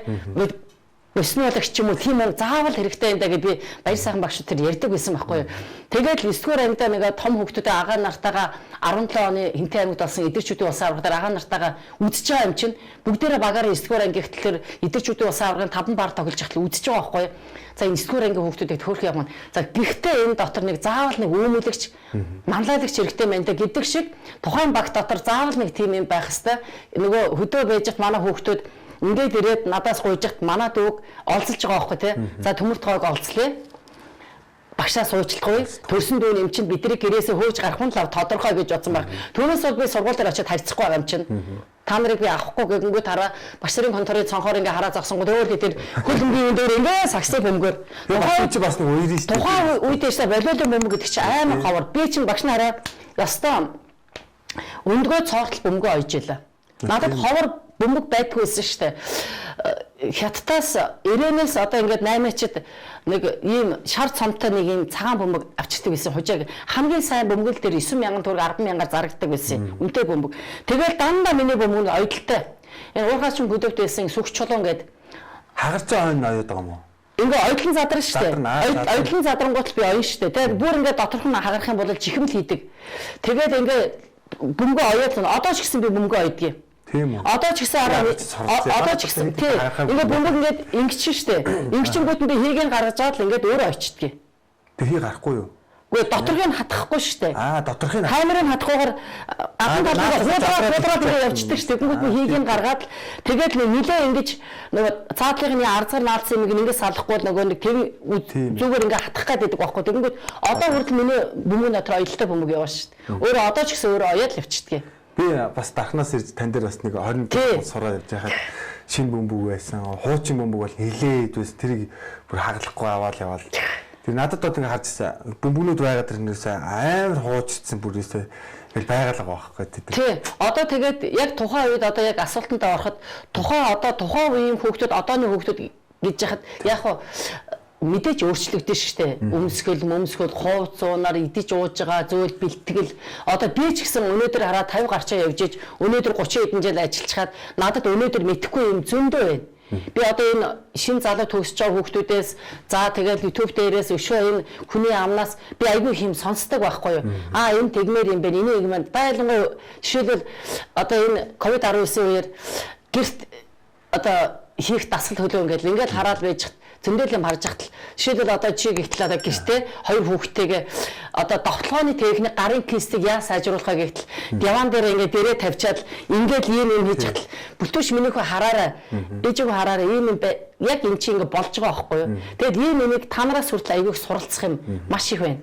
Тийм учраас одоо тухайн үеийн хүүхдүүд одооны хүүхдүүд хоёрын хооронд ялгаа байлгүй байх та. Гэхдээ одооны хүүхдүүд тийм муу хүүхдүүд биш. Одооны хүүхдүүд яг л энэ чинь одоо нөгөө IT, утас бүх юм ингээд тэс өөр болцсон шүү дээ. Харцангуус бас бүх юм элбэг болцсон. Бүх юм элбэг болцсон. Тэгээд хүүхдүүдийн сэтгхүүн өөр болцсон. Одоо тэр хүүхд чинь надад юм заах гэдэг шүү дээ. Талбайдаа тоглож байгаа 9, 10, 14 ангийн хүүхдүүд чинь бусаач надад юм заах гэдэг юм чинь өөрчлөлгүй яах вэ? Нийгэм өөрчлөгдсөн хөгжөөд явж шүү дээ. Нийгэм чинь энэ улс их орн чинь хөгжөөд явж шүү дээ. Өмнөх нь бол одоо тамирчин багшаасаа бол одоо өмнөх одоо хоёрын хувьд бол ерөөсөө өмнөх нь бол илүү одоо нөгөө яг нөгөө одоо юу гэж хэлэх юм даа зарчим сахилга баттай гэсэн үг байхгүй юу? Яг тийм түүнээс бол одоо энэ нийгмийн хүүхдүүдийг одоо өнөөдрийн хүүхдүүдийг тийм ялаад байгаа юм ерөөсөө байхгүй байхгүй тийм ээ. Энийг бас л жоохон ялгаатай. Энэ дээр энийг ярьж би асуулт дунд таарах нэлээд тухайн үеийн хүүхд одооны хүүхд хоёрын хооронд яг бас нэг миний үеийн хүүхэд одоо манай тэр 80-д оны хүүхдүүд 90-д оны хүүхдүүд энэ төр чинь айгүй багшаас айдаг тий бэлтгэлээс сосрохоор айдаг. Одоо бол ямар нэгэн шалтгаан хэлж штэ багшаа би автобуснаас соцорчлаа, багшаа би төгжрээнд орчлоо. багшаа би тэгчлээ гэдэг ч юм уу тайлбар олно. Тухайн үед тийм тайлбар байгаагүй шүү дээ. Мар автобусанд суугаад түгжрэх юм байсан юм биш. Гар утас бариад хоцрох юм байсан юм биш тийм үү? Ямар хугацаанд яаж ирэх үү гэдэг чинь тодорхой юм чинь ямар ч тийм проблем байдаггүйсэн. Багш хин одоо энэ хүүхд өөрөө орчин үеийг гарч ирснээр хүүхд өөрөөрөө илэрхийлэх нь хүлээн зөвшөөрөлтөд байна уу? Эсвэл багш тэрийг нь онгойлгож өгөөд байна уу? Одоо өмнөх үед бол багштай хэмэлэх юм бол өстой тий загнуул нь юу багш миний үйл авч урдгаа хий гэдгээс одоо бол багш тамирчин хоёр хоорондоо харилцаа тэрийг багш нь нээж өгснөр чинь хүүхд болгон угаасаа л өөрөөгөө илэрхийлэх болчиход одоо ийм болчиход байна шүү дээ. Одоо дээр үеийн хүүхдүүд одоо би өөрөөрөө жишээ татсан ч өөрөө багш болоод одоо тэр 80 эдэн он 90 оны хүүхдүүдийг бэлж яхад юмар одооны энэ нийгэмтэй адилхан Отгон баярыг хараад Довтлооны техник сурна, Отгон баярыг хараад даваалтын техник сурна гэсэн ямар ч тийм бичлэг, ямар ч тийм сайд, ямар ч тийм юм нээлттэй байхгүй шүү дээ. Байхгүй шүү. Одоо энэ нийгэмд чинь бүх юм нээлттэй учраас одоо тэр хүүхдүүд нээлттэй байлгүй яах юм бэ? Одоо тэр хүүхдүүд хүртэл буцаагаад багшаа энийг ингэдгийг шүүгээд хэлэхэд пашаалаас би хүлээж авна. Тийм үстэй. Тэр чи өсөж байгаа сайхан залуу усууд байж шин. Тэгэхдээ бүх юм хараа энэ гарын авлага ном байна, YouTube байна. Одоо бүх бичлэгнүүд нь байна. Янз бүрийн усууд сургалт хийж ин одооны хүүхдүүд тэр хүүхдүүдийн хоорондох ялгаа юм шүү дээ. Тухайн үеийн үед бол зөвхөн багшийн амнаас гарсан юмыг л хүүхдүүд авдаг гэсэн. Зөвхөн тэр багшийн амнаас тэгтээ тухайн үеийн багш нарын амнаас аюул зөв юм гардаг гэсэн. Маш их үлдэцтэй юм гардаг гэсэн. Та ямар хүнийг юу багш болно гэж бодож байна? Ийм л хүн багш болох одоо гэж. Яста багш болоход би ганцхан юм хэлдэг. Дээд сургууль төгснөрөө хүн багш болдгоо маа. Дээд сургууль төгснөрөө хүн том ажилтан болдгоо маа. Сэтгэлтэй хүн багш болдгоо. Мэргэжилтэй хайртай хүн багш болдгоо. Хандлага харилцаатай хүн багш болдгоо. Одоо өнөөдөр би хараа 30 хэдэн жил ажиллаад би өнөөдөр багш болоогүй. Өнөөдөр надад хараа маш их юм дутуу байна. Суралцах маш их байна. Хүн хөлтлээ суралцдаг штэ. Тэгэхэд одооны залуучуудад масны ганц алдаа харахад ингэдэг байхгүй юу? Дээд сургуулийн диплом 4 жил 5 жил сурчаад дээд сургуулийн диплом өртөлж ирчээл багш. Үгүй. Болоогүй байхгүй юу? Одоо ерөөсөө тэр бол багш биш. Би өнөөдөр багш биш байхгүй юу? Багш биш. Надад суралцах юм зөндөө байгаа. Доо тал нь 10-аас 15 жил ажиллаж ийж багш гэж хүлээн зөвшөөрөгддөг. Та ч одоо магистрийн зэрэгтэй ийм олон шагналыг авчаад өөрийгөө багш биш гэхээр бид нар бас их юу л байна. Нилээн сайн хичээх хэрэгтэй. Үгүй ерөөсөө ингэдэг байхгүй одоо би хүүхдтэй бааж өөртөө байгаа учраас та бас өшөө сурах юм их байна. Тий, өшөө сурах юм их байна. Тэгээд дээр нь хараа нөгөө одооны энэ хүүхдүүд ингэж байна шүү дээ. Одоо над дээр дадлага хийж байгаа хүүхдүүд би намрын дээд медийн дадлага хийж байгаа хүүхдүүд ч юм уу дөнгөж төгсөөд ирсэн багш нар чинь хүүхдүүд чинь ингэж гэдэг шүү дээ. Зүгээр муу ярьж байгаа юм биш. Энэ хүүхэнтэйг ярихад бас ингэж миний л бодол шүү. Хүн бүхэл адилхан бодох бах. Айгүй их зантай байдаг байхгүй юу? Айгүй их зантай. Тэгээд дээр нь хараа би сургууль төгссөн чинь би багш. Үгүй шүү дээ өнөөдөр 10 жилийн хүүхдүүдээс ялгарх юм ерөөсөө байхгүй юу? Тэр дотор ч онлыг жоох сураад. Тий, яг уу багш болцсон байд нэг одоо мэрэгшин хоёр ч өөр шүү дээ. Мэдлэг бас өөр. Мэдлэг өөр шүү дээ. Тийм үстэй. Туршлага бүр өөр. Чадвар суулгах баш өөр байхгүй.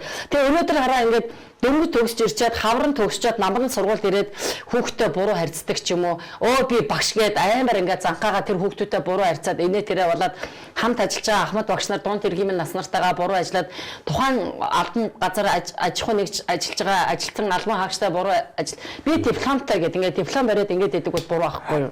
Би энийг бол ерөөсөө хязгаарч хүлээн зөвшөөрдөг. Та нэг тамирчин байгаа.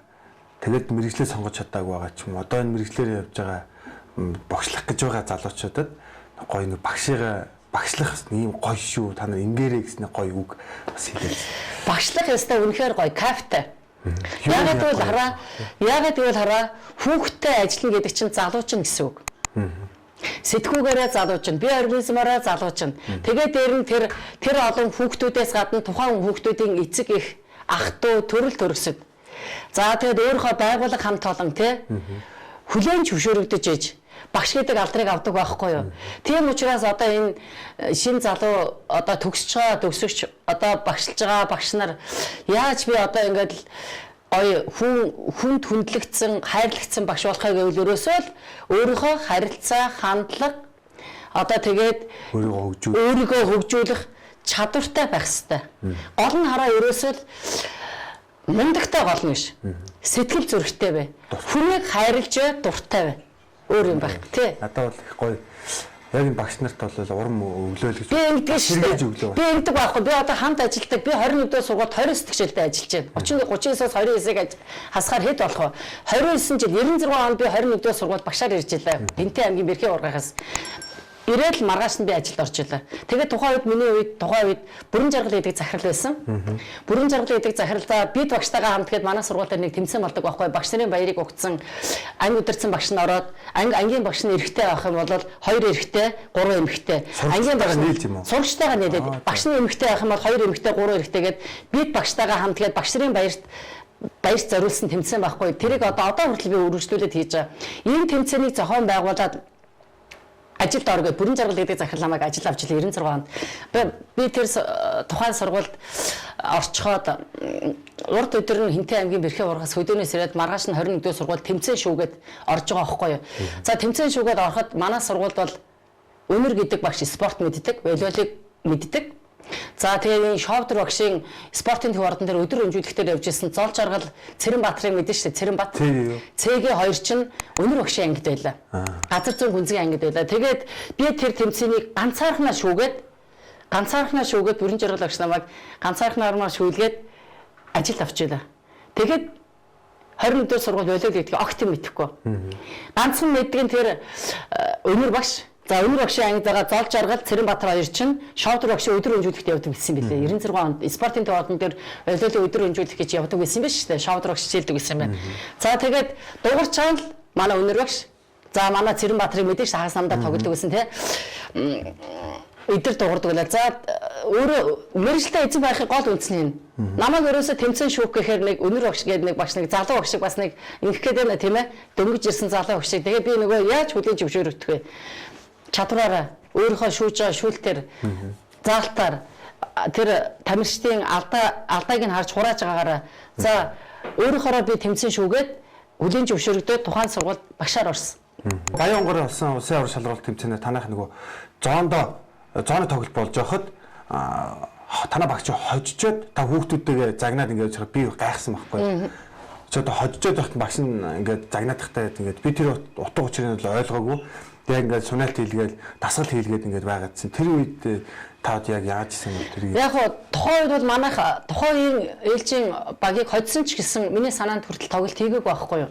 Яг одоо миний санаанд орж иж байна. Би Баян хонгор аймгийн спорт хорооны заалны хой талд уртааш нь хэвтүүлж байгаад бүгдийг нь сунаалт гидсийн талд хийлгэж ирсэн. Яа тэгэл нөгөө дасгалжуулагчийн санаанд ортол тоглоно гэдэг юм чинь огт гарч ирэхгүй шүү дээ. Тэгээ шилжилт муутай байлаа. Тэгээд нөгөө суул бөмбөнд айгүй муу явж исэн. Яг шийдвэрлэх тоглолтын дээр бол манайх яагаад би тэгж уналт хийлгэсэн бэ гэвэл авахаар бөмбөгийг уналт гэдэг чинь ер нь тийм боломжгүй бөмбөгийг шилжиж очиж аваад л унахыг л уналт гэж хэлдэг шээ. Тийм юм дээр айгүй бас алдаа гаргаад бас л нэг чүтэй айтал хоцсон байна. Нэг тоглолт бүрэн явагдаж өгөх. Бүрэн явагдаж 100% явагдаж өгөхгүй багшийн одоо бэлдсэн багшийн санаанд хүртэл тоглож өгөхгүй учраас дотроо багш бас л жоохон бухимдаж тухайн үеийн үйл ажиллагааг тэрийг ойлгохгүй зүгээр нэг хоцчлоо ш бас ягуулаад гэж боддог. Тэр бол үгүй байхгүй юу. Одоо яг энэ хүүхэд ингэж л тоглох ёстой гэдгийг тоглолтын дээр яг өөрөөсөө багш шаарддаг юм байлээ. Тэрийг нөгөө хүүхдүүд сайн ойлгодог байхгүй юу. Үнэхээр багш өөрөө бэлдээгүй байсан бол тухайн хүүхдээс багаас юу шаардах юм бэ?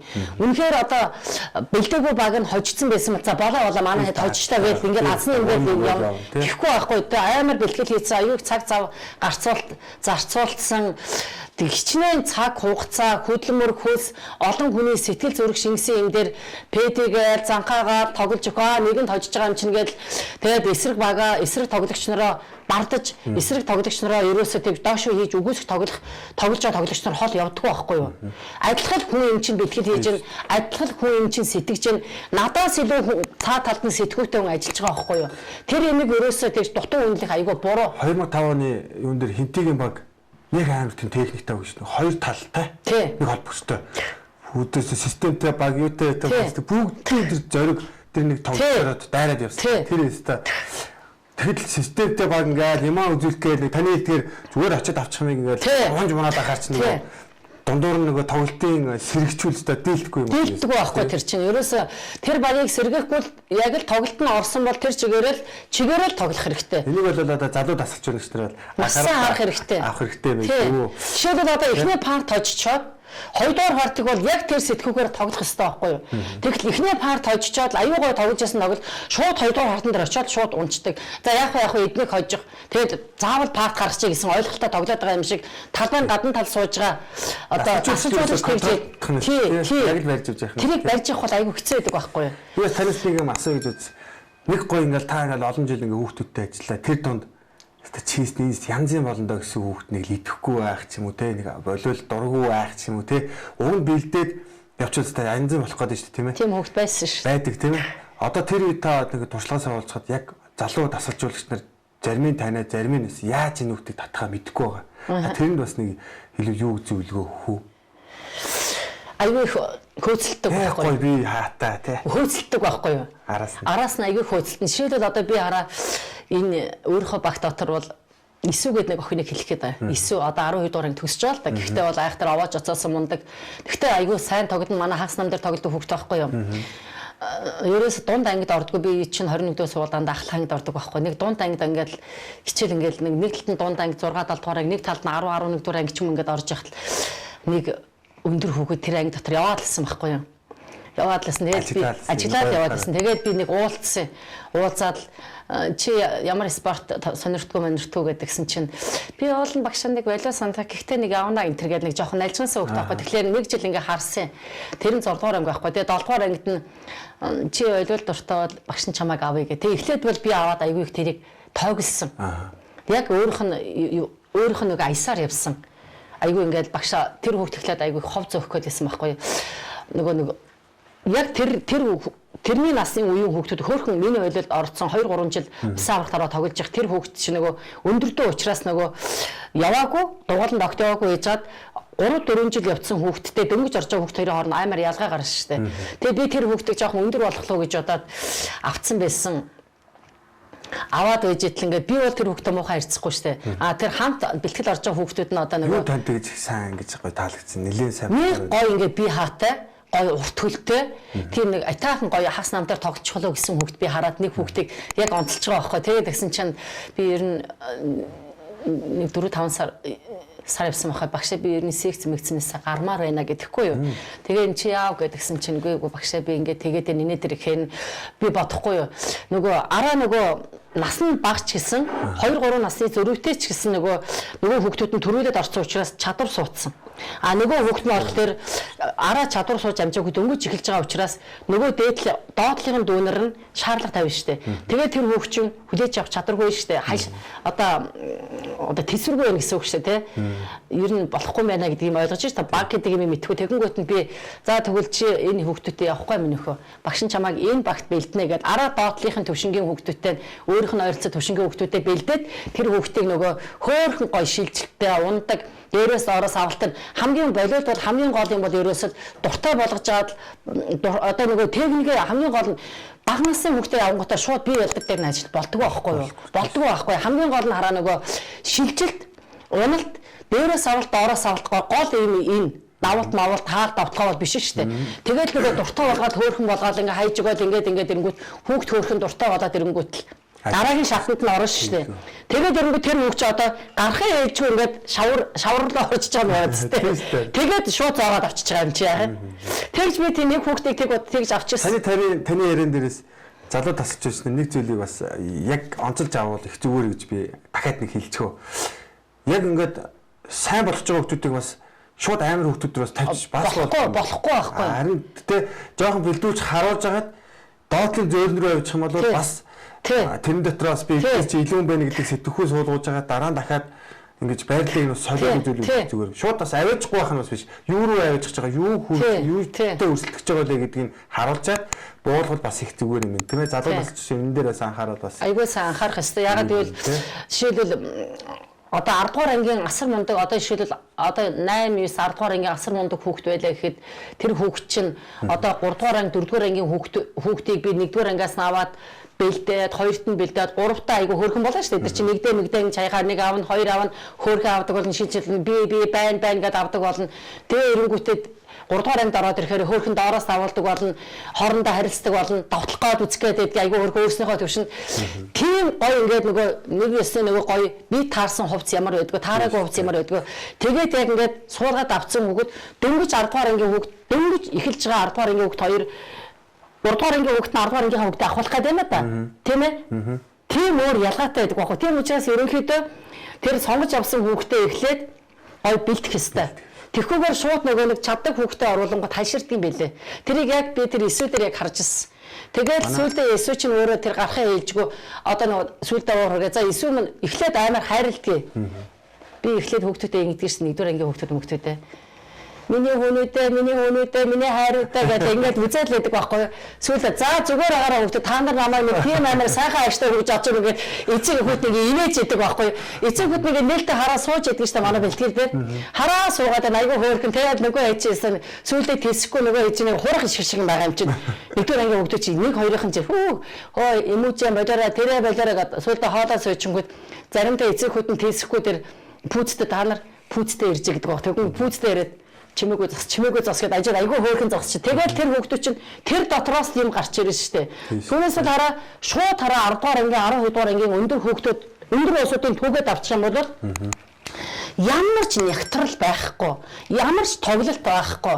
Одоо ямар ч араа нөгөө багасаа явсан хүүхдүүдийн хурдыг гүйцэтгэв. Техникээ гүйцэтгэв. За үнэхээр тэр хоёр өндөр асар өндөр хоёр хүүхдэд юм заагаад явуулаа гэхэд хажуу талд нь тодорхой хэмжээний ийм уулын мод уртаа богинтой адилхан тийм чадвартай хүмүүс одоо чадвартай хүн чинь шал тэгш тогдогч нар өөр штэ. Тийм усууд тэр хоёр даягруудыг чи авч явахгүй бол 6 даяграа рад баг бол чаддаггүй байхгүй юу? Асар одоо энэ одоо волейболын спорт гэдэг бол ерөөсөө маш мундаг техникийн спорт, чадварын спорт. Волейбол гэдэг чинь пирамид хэлбэрээр хөгждөг гэж яриад байна шүү дээ. Өндөр байх ёстой, өсвөрмөтгөө байх ёстой, тийм ээ? Чадвартай байх ёстой. Ахвалцсан ба хурдан өдрөөр. Тэгэхээр хараа өндөр улсуудын түгээд авчвал тэр улсууд өндөр улсууд чинь юмыг удаан сурдаг. Өндөр улсууд чинь өсрэлт муутай байдаг. Айгу чадвар нь жоохон дунд зэрэг байдаг. Зүгээр дунд зэргийн нуруутан чинь ямар мундаг юмыг хурдан сурдаг. Гэхдээ дунд зэргийн нуруутай улсуудыг түүж юм зааж байгаа юм биш байхгүй юу? Нөгөө багаас нь аваад ирэнгүүт нь айлын хүүхдүүд чинь өөр эцэг хийн геймэнтэй улсууд чинь зарим нь өндөр болно, зарим нь нам болно, зарим нь өндөр болно. Тэр даслын аргаар хурдан өсөв. Ер нь бол хараа би бол тийм юу штэ айхтар мундаг ч юм биш. Ер нь бол зөв олон жилийн туршлагаасаа ярихад хүүхдүүдийг гоншилж өрөөсөө болохгүй. Багшийн ёс зүй гэдэг юм чинь асар сайн тавьдах хэрэгтэй. За классик дасгалжуулагч нар гээд л яриад байдаг. Классик улсууд гээд л яриад байдаг. Классик улсуудыг хүлээн зөвшөөрнө. За классик улсууд нь классик юм аваад явдаг юм явц. Гэхдээ ерөнхий улсралын сургууль багшилж байгаа дасгалжуулагч багш нар хүүхдийг ерөөсө огт голж болохгүй. Яагаад гэвэл хараа тэр хүүхд чинь юм байдаг байхгүй айгүй хөөрхөн өрөвдмөр шүү дээ. Одоо Чингис хааны үед нөгөө хасаг тэргийн өрөөр ингэж чавчижсэн гэдэг шиг бид нар ямар ийм улсуудын түүж авч байгаа юм биш байхгүй юу? Хамгийн гол нь шүү дээ. Дуртай хоолыг хүн иддэг. Дургүй ямиг дургүй хоолыг хүн иддэггүйтэй адилхан хүн дурлаад ирж байгаа тэр хүүхдийг хөөж болтгүй. Би төгний мултралтай хүүхд ч хүртэл авч ирсэн. Айгүй өрөвдмөр байдаг аахгүй. Багшаа би таны секцэнд ормоор байна гэж ирэхээр авахгүй гэдэг ингээ явах айгүй муухай. Тухайн эцэг эхүүд одоо над дээр хүүхдээ итгээд явуулсан эцэг эхүүд сэтгэл зүрх гаргаж чинь хүүхдүүд сэтгэл зүрх гаргаж чинь энэ дотроос чинь мал бором чинь гарч ирдэг байхгүй юу? Би бэлтгэл таслахгүй. Хизээч хүүхдийг хуурахгүй. Нэг имийг нэг имаар нь цохохгүй. Багш нарын баяр болсон ч би маргааш нь бэлтгэлдээ орно. Цагаан сар болсон ч шинэ 1-ийн, шинэ 2-ийн, шинэ 3-ийн, шинэ 5-аас бэлтгэлээ орно. Ингэжээч хүний гараас юм гарна. Инхийн тулд өөрөө зарчимж байх хэрэгтэй. Өөрөө тэр цаг бэлтгэлийн цаг хугацааг маш сайн барьдаг байх хэрэгтэй. Тэгээ өөрөө хараа хүүхдүүд багш хүн гэдэг чинь хүүхдийн тойл байх хэрэгтэй. Нэг ясны намайг харангуйтай хүүхд нүрэ харж байгаа юм шиг харах хэрэгтэй байхгүй юу? Үлзий багш тийм шүү гэдгийг тухайн хүүхдүүд хараад тухайн эцэг хүүхд харж ижил багшаас юм сурна. Би хүүхд аваад ганцхан юм хэлдэг. За багшаасаа чадвар сураарай. Багшаасаа их юм сураарай гэж би хүүхдүүд хэлж анхаарддаг. За миний хүүхдүүдэд волейболын спорт гэдэг бол оюун ухааны спорт шүү. Зүрх сэтгэлээрээ тоглодог спорт шүү. Хоёр гараараа тоглож байгаа юм шиг, бөөрөнгийн алга бөмбөгөөр тоглож байгаа юм шиг мөртлөө үгүй шүү хүүхдүүдээ. Та нар яг ч ирсэн. таныг зорж ирсэн. Тэгвэл та нар намайг зорж үлдсэн утга багш нар ич болио заалгана гэж бодож байгаа бол зүрх сэтгэлээ зориулаарай, битгий бэлтгэл таслаарай. Тэгээ багшаасаа чадвар сайн сурж багшаасаа юм сайн аваарай. Энийг л багш нь та нарт хүсээ. Тэгээ бэлтгэл таслахгүй байх юм бол ок. Тэр хүүхд доглон байна уу, сохор байна уу, өндөр байна уу, нам байна уу, сонир биш. Гол нь тэр хүн явсаар хагаад хоёр ч өөрчлөгдөв. Байгалийн жамаар нэг нас нэмлээ, дахиад нэг нас нэмлээ. Явсаар хагаад тэр хүн хараа дандаа багаасаа байхгүй шээ. Тэр хүн чинь одоо 8 настай, 9 настаас одоо бэлтгэд орсон хүүхд чинь 15 6 хүрээд ирэхэд тэс өөр хүүхд болчдөг байхгүй юу? Тэр дотроос чинь гоё юм гарчин. Тэгээд гоё мундаг сэтгэл зүрэхтэй байсан тэр зүрх сэтгэлээрээ явж исэн үг чинь тэгээд нөгөө нэг багшийн гараар хамгийн гол нь тэр аахгүй юу. Нэг багшийн гараар л яваад исэн хүн сайн гарна. Ингээд зарим усууд ингэдэг байхгүй, зарим эцэг хот айгүй олон ургаж үзэлтэй. Ингээд дамжаад яваад байх юм бол хизээч амжилтанд ордоггүй байхгүй юу. Би энэ нэг өөрөө нөгөө би сэтгэлээрээ мэдэрдэг учраас энд айгүй дургу. Ер нь ч би дургу юм айгүй дургу. Тэрний орон зүгээр л болсон болоогүй. Бас нөгөө хүүхдийнхээ хэлж байгаа үгийг бас яг хүүхдээр нь хүлээж аваад идэг. Багштайгаа ярилцаад багш эцэг ихийн тамирчин гурийн бас нэг юм байх хэрэгтэй. Андаа холбоо байх. Амлалт байх хэрэгтэй. Японы волейболын сургуулийн хүүхдүүд яаж шантраад ирсэн? Би чамайг энэ хүлээлгэд өгсөн. Чи оч. Чи явна. Чи чадах хэрэгтэй. Яг миний хүүхэд чадахгүй байгаа юм. Бусдын хүүхэд чадаад яаж чадахгүй гэх юм философи ч юм уу логик юм зарчим байгаад байгаа байхгүй. Тэгээд харахаар багшаа ингэж байгаа байхгүй. Өнөөдөр волейболын холбооны зохион байгуулдаг энэ тэмцээнүүдэд таны амжилт өнөөдөр маш сайхан явж байна. Одоо энэ өшөө ингээд цаашаа явуулаад ингээд волейболын холбооноос тийм ээ нэг гоё бодлого шин боловсруулах гэж байна. Үлзий өгшөө та энэ дээр нэг гоё санал өгөөч. Ямар гоё тэмцээн уралдаан зохион байгуулвал гоё вэ гэвэл та ямар санал өгөх вэ? Одоо тэгээд гадаад орныг харж ихт бол ер нь манайх ч ингэдэг штэ. Миний волейбол улс аваар шалралт тэмцээн гэх талаараа яг хөө миний волейбол дотроо 2 насны ангилалтай өсвөр идэрчүүд, залуучууд тэгээд насанд хүрэгч гэдэг ингээ явдаг штэ. Яг гадаад оронд бол ер нь бол манайх ийм л юм билээ дээ. Настаарч болохгүй. Хоёрдугаар болоод ирэхээр гадаад орны тэмцээн уралдааныг харж их тэдэс тэдэн нас гэж байдгүй билээ. Яг чийсэн насаараа юм билээ. 11-т бол 11-т, 12-т бол 12-т, 13-т бол 13-т. Тэгээд яг энэ дотроос нөгөө нас насан дээр нь шигшээ баг барчууд их гоё юм билээ. Ер нь бол хараа доод ангиллаас айгүй сайн хүүхдүүд гарч ирдэг штэ. Доод ерөнхий боловсролын сургууль одоо бид нар бол яг хичээлээ заагаад хичээлээ хайж байгаа. Насны тэмцээн зохион байгуулалт зүгээр. Насны тэмцээнд л тэгэх юм бол нөгөө насны тэмцээн зохион байгуулах юм бол нөгөө нас одоо тэдэс тэдэн нас гэхэлэр чинь 12-оос доош нас гэхэр чинь 12-т хүүхэд 11-т хүүхэд 12-т хүүхэд 11-т хүүхдийн нухчин дарж штэ. 11-т хүүхэд 10-т хүүхдийн нухчин дарж штэ. Юун тэр нөгөө эхлэн хичээлж байгаа 6 7 8 настай хүүхдүүд чинь 12-т хүүхдэд тоглохгүй штэ. 13 14 гэхэл энэ хоёр хооронд амар насны ялгаа гардаг байхгүй юу? Айгүй насны ялгаа гарч ивж ирсэн аа. Өсвөр дээр очиод ирэхээр 15-аас дээш тэр 16 дээр араа гайгүй болоод идэрчүүд рүү араа гайгүй болчтой. Гэхдээ нэг насны ялгаа хүүхдүүдээр асар өөр юм билээ. Бүр том болоод ирэнгүүт л араа гайгүй. Маш олон сайн багш нар байдаг шээ. Манай багш нар бол өстой бүгдээрээ поронтороо дайрдаг. Би энэ жавшааныг ашиглаад одоо энэ Монголын өнцөг болон бүрд байгаа энэ хот өдөөгийн одоо энэ волейболоор овгуулсан багш тасгалж байгаач нартай маш их хайртай шүү. Олон тэмцээн уралдаан дээр энэ олон жил эдийн насны наслалтлаа хэдүүлээ хойно урдаа ортлоо сайхан явж гэн тэгэд та нар минь намайг үзэж байгаа бол та нарыгаа хас хараад нэг инээч гэж бодож байна. Зовлон жаргал нэг шүү та нартай хайртай шүү. Тэгээд сайхан бид нар бол бас манай волейбол бол бусад спортын төрлийг бодох юм бол их гоё нөхөрсөг, найрсаг, хамтаж бие бинийгээ гэдэг сэтгэл зүрэхтэй. Тэгээ манай багш нар бүгдээрээ одоо мөд шагнагдах байх уу? Бүгдээрээ бас нэг багш нарын минь амжилтыг бас дээдлийн усууд бас харж дүгнэх байх гэж бодож байна. Шатанд нь бас дүгнэх байх гэж бодож байна. Тий. Энийг яг танаас ч ихээр нөгөө найз нөхдөө дасгалж үзсэн ярьж байгаа ингэсэнгүү, үнэсэнгүү, ядаж ингэчихгүй гэл ингэдэг. Тэдний дуу хоолой л болж ийн гэсэн үг. Тэд чинь бүгдээрээ очоод тий шагнал өгсдөө чи ингэдэг хинч тийхгүй хизээс тэгдэг хүн баг байх. Одоо шавнар дасгалжуулагч болоод явж гин одоо үеийн усууд явж гин Ахмад багш нар явж гин. Одоо би ч одоо Ахмад багш нарынхаа тоонд орцсон. Тэгээ та нартай хайртай гэдгийг л одоо хэлээ да та намайг харж байгаа. Бүгдээрээ бас олон тэмцээн дээр бүр жижиг минигээс эхлээл идэрчүүд хүртэл залуучууд хүртэл хамт явдаг. одоо найз нөхөд хайртай багш нартай энэ өдрийн мэндийг хүргэж байгаа шүү. Та багш тасалчны хоорондоо хэр туршлага солилцдог, мэдээлэл солилцдог вэ? Бид нар айгүй ярьдгийн шүү дээ хоорондоо. Жишээлбэл манай ховдын намайг гэлтдэг шүү дээ. Йоо багшаа яаж энэ одоо унал заах вэ? Сая гээл 2019 онд бид нар нөгөө читрүү нөгөө хүүхдийн олон улсын нөгөө Монгол турхтны хүүхдийн хэмцээнд явхад л баяр сайхан багш одоо манай олиолын холбооны нарийн бичиг нарга баяр сайхан баяраа гэж бид нар явсантай дасгалжуулагч нараас номын багш бид нар явхад л бас манай номын тэгж байгаа юм чинь ёо өстө мдэггүй маягүйх байсан юм байна гэж номыг нөгөө хүүхд байхад л би дасгалжуулж исэн та яг л хэвээрээ байна. Намайг л хүүхд байхад баяр бол багштай тоглоод явж байхад та ийм л хүн байсан хэвээрээ байна.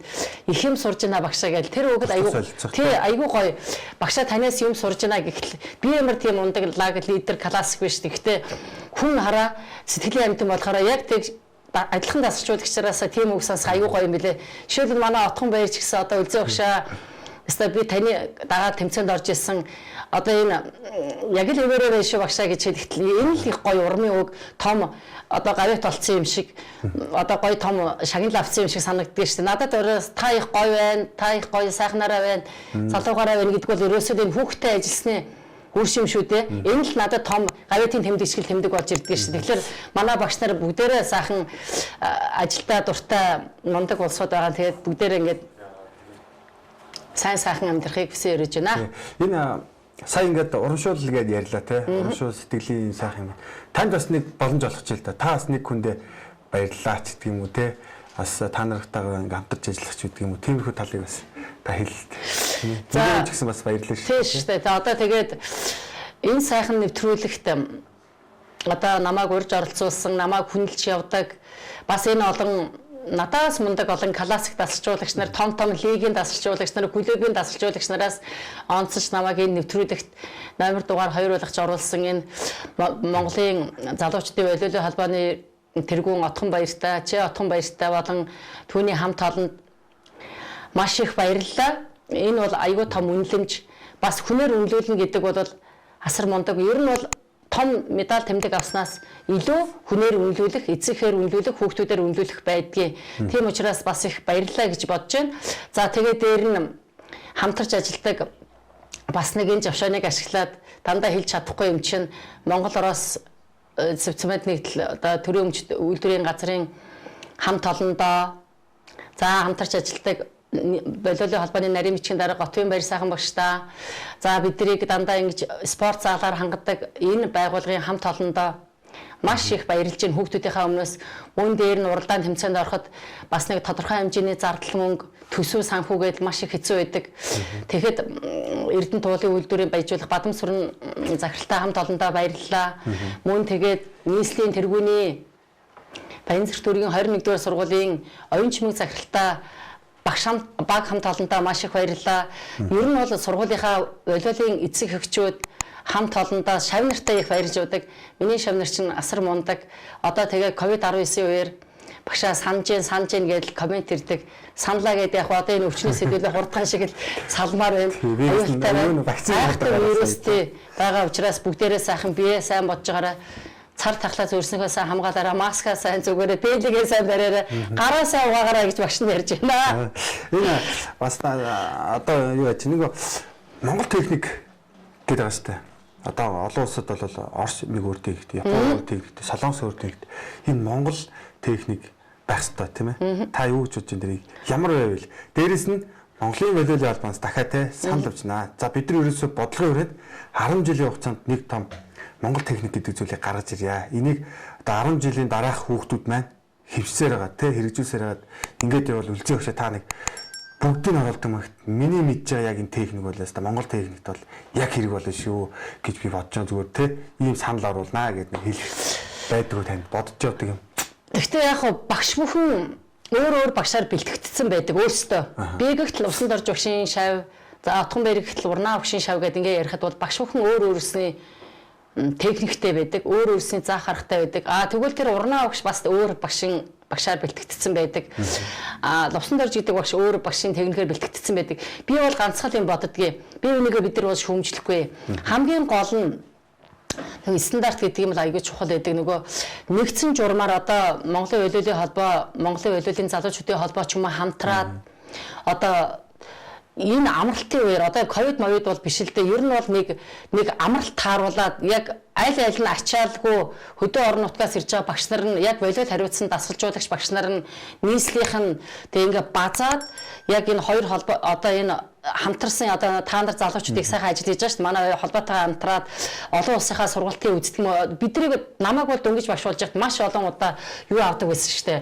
Олон улсын волейболын дасгалжуулагчийн сургалтыг явуулдаг байсан байхгүй юу? Шатны тэгээ Батынх дарагчийг авдаг байсан. Тэгээд тэрэнд чинь бид нэр 10-аас 14 хоног 7-аас 10 хоног их суус сертификат авдаг байсан.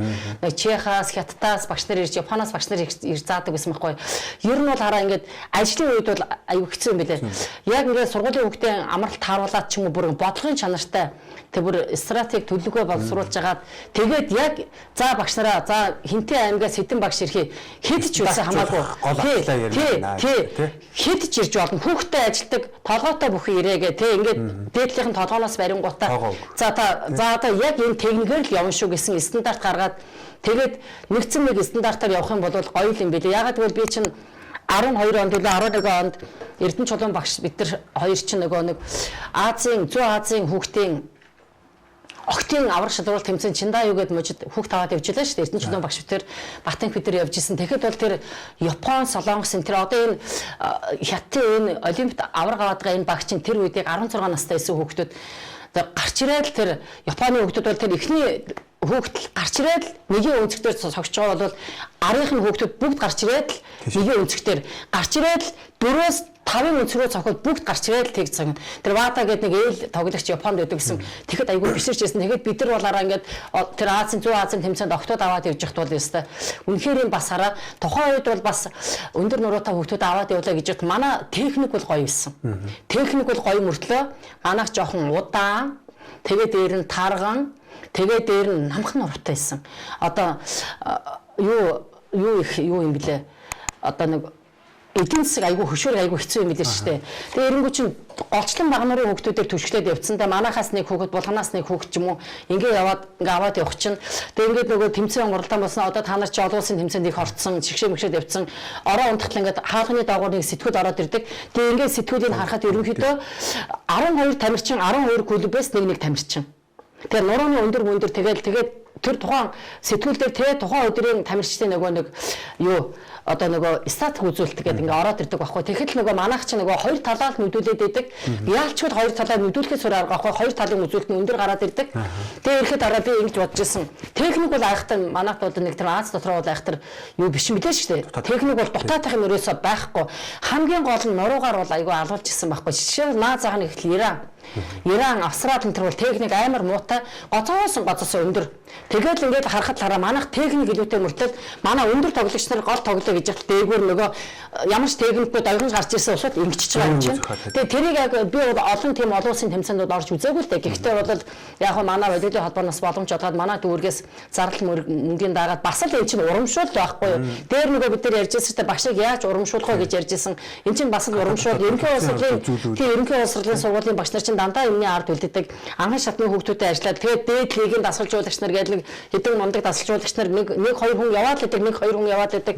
Доод талд нь ажиллаж байгаа усудаа бас тодорхой хэмжээгээр дагуулад энэ төр явахад нэр эн чинь юм байдаг юм биш тэгээд бид нар очиод нүдэрээ харах нэг өөр араараа барих нэг өөр тийм ээ. Эн чинь бас нэг тодорхой хэмжээгээр тухайн үед урамшуул байхгүй юу. Тэгээд ингээ ганц хүнийг явуулаад байхдаа гол нь биш. Бас нэг ажиллаж байгаа улсуудаа ингээд ээлж дараагаар ингээд олон улсын тэмцээнд энэ төр туслах дасгалжуулагчаар ч юм ингээд яваад байх. Нэгдүгээр, хоёрдугаар тэр Япон, Солонгос, тэр Австрали энэ төр чинь бүр судалгаа шинжилгээний ажил дээр ажиллах юм байдаг шүү дээ. Ингээд тоглож явах дөрвөн талд ингээд спорт зал байж хэл дөрвөн талд нь камертай. Дандаа тийм статик хөдөлсөн. Манайхтай адилхан цаас ураа сууж байгаа юм ерөөсөө үүндээ бас байдгүй. Энэ дээр бас аягуулсан анхаарах хэрэгтэй байна. Таны багш таны ярьжсэн юмс би нэг зүйлийг их сайн онцолж ойлгож байна. Техникээр дутдаггүй юм байна. Техникээр дутахгүй. Хинэж шав ирсэн. Одоо яг бид ингээд бөөндө цуглаад ингээд явлаа. Жохон засах юм болоо л болоо. Би ч ингээд шгшээг тоглож байхад бүдрээл мундаг бүдрээл клубтэй тайм байсан. Гэтэ нэг зүйл нэгдэж чадахгүй байгаа нь багшийн тактикийг хэрэгжүүлэх арай өөр. Тэгвэл таны сая хэллээ шүү дээ. Японы төдөө гарч иж байгаа хүүхдүүд тавруу цохол бүгд тавруу цохсон. Зүгээр ямар техниктэй байх нь одоо болио тий. Зүгээр бид нар довтлогоо ерөөсө хоёроор хийгээд тэр хаврыг сул байгаад байна гэхэд бүх гарч иж байгаа шгшээгд орох жоо бүх хүүхдүүд тэрийг гүйцэтгэх чадвартай байж хахад л болох гэдэг шүү дээ. Лаг одоо ухаан биш яг дасгалжуулагчийн хийснээр энийг Монгол стайл бас болгож болох юм тийм ээ. Та нар үнэхээр Монголын нэрийг гаргая гэж бодож байгаа багш тасгалжуулагчийн яг тийм тактик хэрэгжүүлж чадах нэг рүү цохиул, нэг рүү шууд цохиул. Тэгэхин тул одоо тийм болохын тулд ер нь бол чадахгүй хөвгт гэж юу байхгүй шүү дээ. Ер нь бол ингээд харж хад бүгдээрээ л хараа ингээд давталдаг, бүгдээрээ л холбоодог, бүгдээрээ л хамгаалдаг байхгүй. Бүх багийнхаа адилхан хамгийн гол нь тэрийг зангидж явдаг дасгалжуулагч хэрэгтэй. Нэгдүгээр хоёрдугаар хараа нөгөө нэг одоо нэг ойлголцох одоо манайхан ч айгу хачин юм биш шүү дээ. Би бас хараад байхад уучлаарай нэг юм хэлчихье. Би ингээд томорхоод идэг байхгүй юу? Одоо би нэг болно, би хоёр болох айгу дургүй. Би бол нэг ч болохгүй, хоёр ч болох айгу дургүй шүү дээ. Ягаад гэвэл зүгээр надад зүгээр л тэр хүүхдүүдийг бэлдээд явах аз жаргалтай. Тэгээ дээр нь одоо гадаадын тэр баг тамирчдыг харж хат нэг баг 4-5 дасгалжуулагч нар байна шүү дээ. Тэгэд манайх нэг хүн явуулаад, хоёр хүн явуулаад бахын үзэл тэгэл дараа нь тэрийг нөгөө нэг жоохон эсрэг талаар муу ярих жишээний ч юм уу тэгж бас болохгүй байхгүй юу. Айгүй хэцүү тэр дасгалжуулагчийн суудлын дээр суухад бид нар бүгдээрээ мэдэн шүү дээ, тий. Баян зүрх ажиллагаатай. Зүрхээр би одоо энэ хүүхдүүдэд тэгдэж шүү дээ. Нэг 5 оноогоор хожоод 7 оноогоор хожиж явчихснаа баригдчихдаг байхгүй юу. Зүрхээр наадаг хүүхдүүдээ сони юу байна гэд би ингэдэг байхгүй юу. Тий. Тэгэхээр чи энэ хүний дахиад 2-3 хүн байх юм бол ямар их капитал 50 суух уу тийм үү. Тэгэхээр би энийгээ бид нар одоо манайх бол хамгийн гол нь одоо монголчууд чинь эвэлдэн нэгдэн гэдэг юм чинь нэг нэмэр болсон. Монголчууд эвтэй байвал хүчтэй гэдэг юм чинь нэг номер болсон байна. Одоо хүн бүхэн намбар байх шаардлага байхгүй болчиход байна шүү дээ. Хэллээ л дээ. Би нөгөө Япон багштай. Урнагч маань тэр Япон багшийн имийг аягүй сан чиглэлээ. Танах мундаг байсан. Тэгсэн чинь бас Японд очиод ингээд чинь тэр нэг зүйл амар надад хүрсэн байхгүй юу. Тэр нэг байна уу, хоёр байна уу? Тэр багт нь байгаа бол энийг ингээд яваад байгаа. Та бас гоё хэлсэн шүү. Би энэ хүүхдүүнтэй ажиллаж ирэвэл ад жаргалтай гэх. Тэрийг ажил биш. Ад жаргалаар тэр нэг заминд нь байгаа бүр нэрнч бараг хөдөлгөг дээр ороогүй дасгаж ийл тий.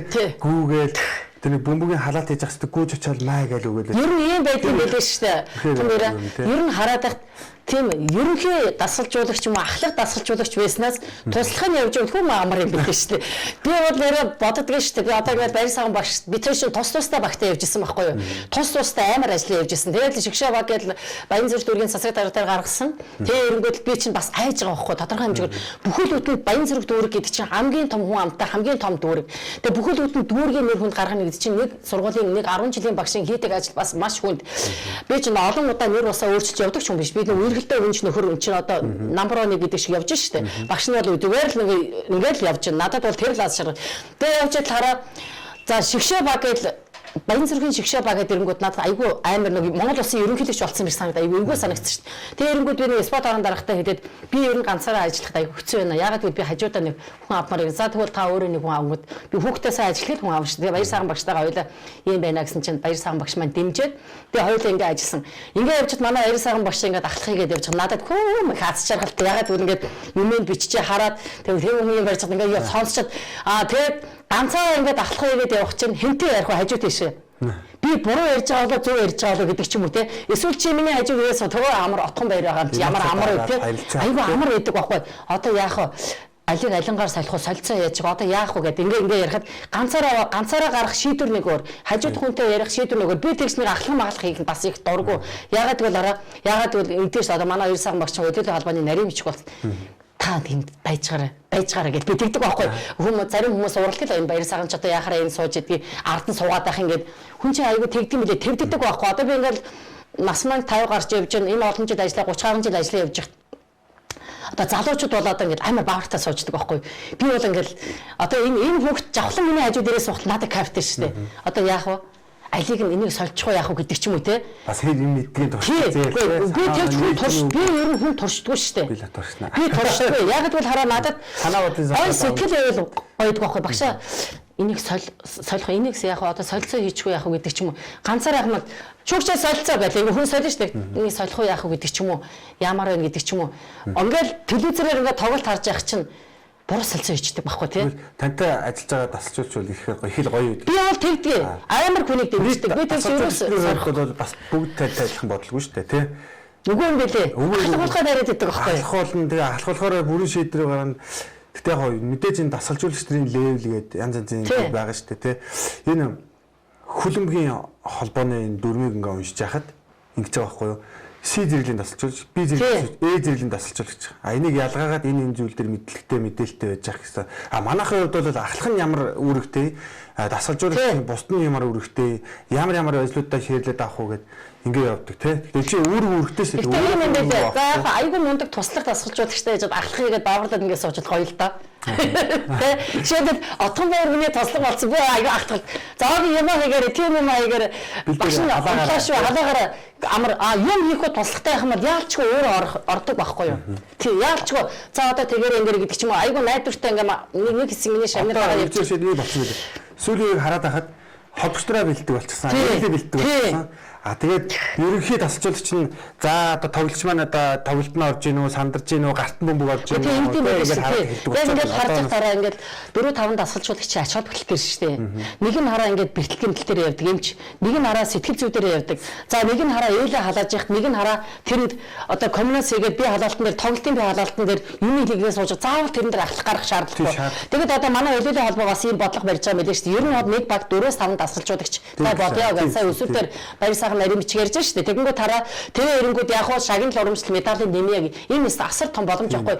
Тэгэхгүй ороод ирэхээр 3-4 дагуулаа явчихдаг. Хэрвээ баг нь амжилт гаргаад медаль зөвчгээр 10% медалийн хэнийг нь хинд өгөх гэдэг ингээд байдаг штэ. Одоо тийм юмгүй болно гэдээ манай хөлөөлөл холбоо яриад байгаа штэ. Энд чинь бас айгүй том жавшаа байгаа. Тэгвэл бодлогын хүрээнд гоё байхгүй. Ягаад тэгвэл ажиллаж байгаа энэ залуучуудаа дагуулад байвал да. Ямар дандаа хүн энэ байр суудалтай байхгүй штэ. Хүний нас явна, байр байдал суурай өгнө.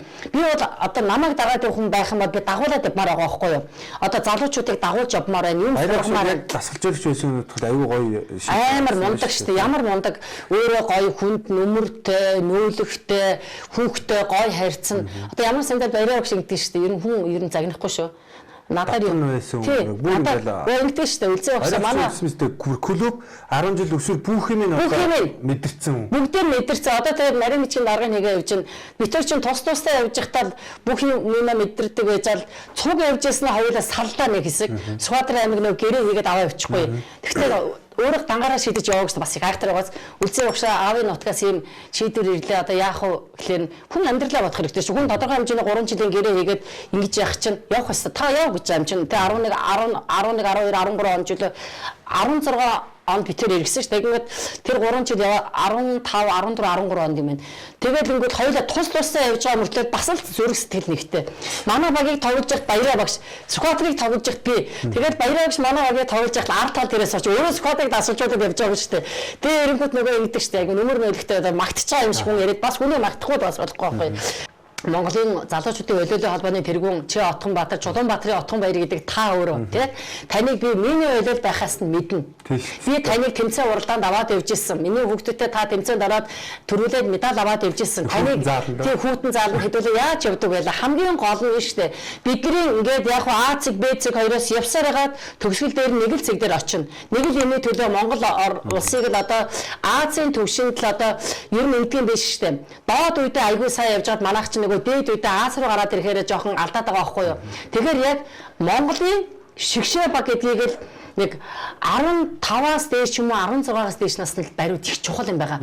За 15 16 дээр нэг шигшээ баг бариад нэг дасгалжуулагч явж байхад 17 18 дээр барьдаг юм уу залуучууд нэг барьдаг юм уу тэгээ ингээд явхад асар чухал. Одоо манай хөлөөлийн холбоо ч нөгөө газраа аваад зураг хөргөө гаргаад нөгөө заалтаа болохоо томлоо шүү дээ. Тэгээ тэрэн дотроо нөгөө тодорхой хэмжээний нөгөө байрладаг байртаа заалтаагаа энэ төр болоод тэгээд би бол энэ төр бидний хувьд бол барьцахгүй шүү дээ. Яагаад гэвэл хараа Б талын мундаг сайхан одоо өсөж яваад залуу дасгалжуулагч нар зөндөө байна. За тэр залуу дасгалжуулагч нар зөвлөн туслах Ахмад Гавьятууд одоо манай халдсан багшаас манай Бааскагаас одоо манай Баяр сайхан багш нь дандаа эмгтэй багтай ажилладаг. Ингээд нарийн бичгийн дарга энэ залуу дасгалжуулагч нар чинь техник үзүүлэх тал дээр илүү мундаг чадварлаг. А энэ усуудаа ингээд дээшин гаргангуудаа доороос нөгөө Гавьятууд зөвлөн туслах Ахмад дасгалжуулагч нараар ингээд зөвлөхөр тавиад тийм ээ. Тэгээд заавал тамирчин та юу яах хэрэгтэй юм бэ шүү. Манаас нөгөө нэг тамирчнаа дасгалжуулж чаддгүй тэгээ дээр нь өгтлэн бэлтгэл хийчихэнгүүтээ нөгөө нэг би физиолог дээр нь ерөөсөө анхаардгүй сэтгэл зүй дээр нь анхаардгүй спортын сэтгэл зүйн дасгалжуулагч спортын би физиологийн массажист дасгалжуулагч асар хэрэгтэй мэнгийг өөрийнхөө бие дээр одоо хүрээд яг мэдэрч байна. Булчин чангарах үйл ажиллагаа чинь асар амар юм байна гэдгийг өөрийнхөө бие дээр бүзүүний булчин яаж чангарах уу, мөрний булчин яаж чангарах уу одоо бүр халаалт, сонголт тэгээ энийг хийхин тулд нөгөө нэг спортын дасгалжуулагч нөгөө байдаг штэ. Одоо ангаах ухааны их сургуулийн бие ангаахын ангийн төгсдгийг спортын эмч, спортын дасгалжуулагч нараас яа найдвартай хэрэгтэй юм бэлээ. Одоо Япон солонгос хоёр манад юугаараа илүү энэнгээр л дамгой шүү дээ. Илүүгээр гэхэд тэрийн талаар жоохон мэдлэгтэй байх хэрэгтэй. Тий. Тэгэл ингээд яг тэр 3 одоо миний бодлоор бол өстой 3 насны дээр ингээд барьчих юм бол залуучууд 17 18 гэдэг чим 15 16 16-аас гарах нь 17 18 руу гарах нь чадахгүй нь үлдэн шүү дээ. Ахаад ороос 14-өөс дээшээ ингээд гоё сайхан ургаад гарч байгаа хүмүүсийг энэ дээр барингуудаа дунд нас руу оруулангуудаа залууч руу гаргаад ингэж 3 насны ингээд шигшээ барих юм бол гоё. Би ингээд одоо манайх шигшээ барих юм бол хамгийн чухал болчиход байна.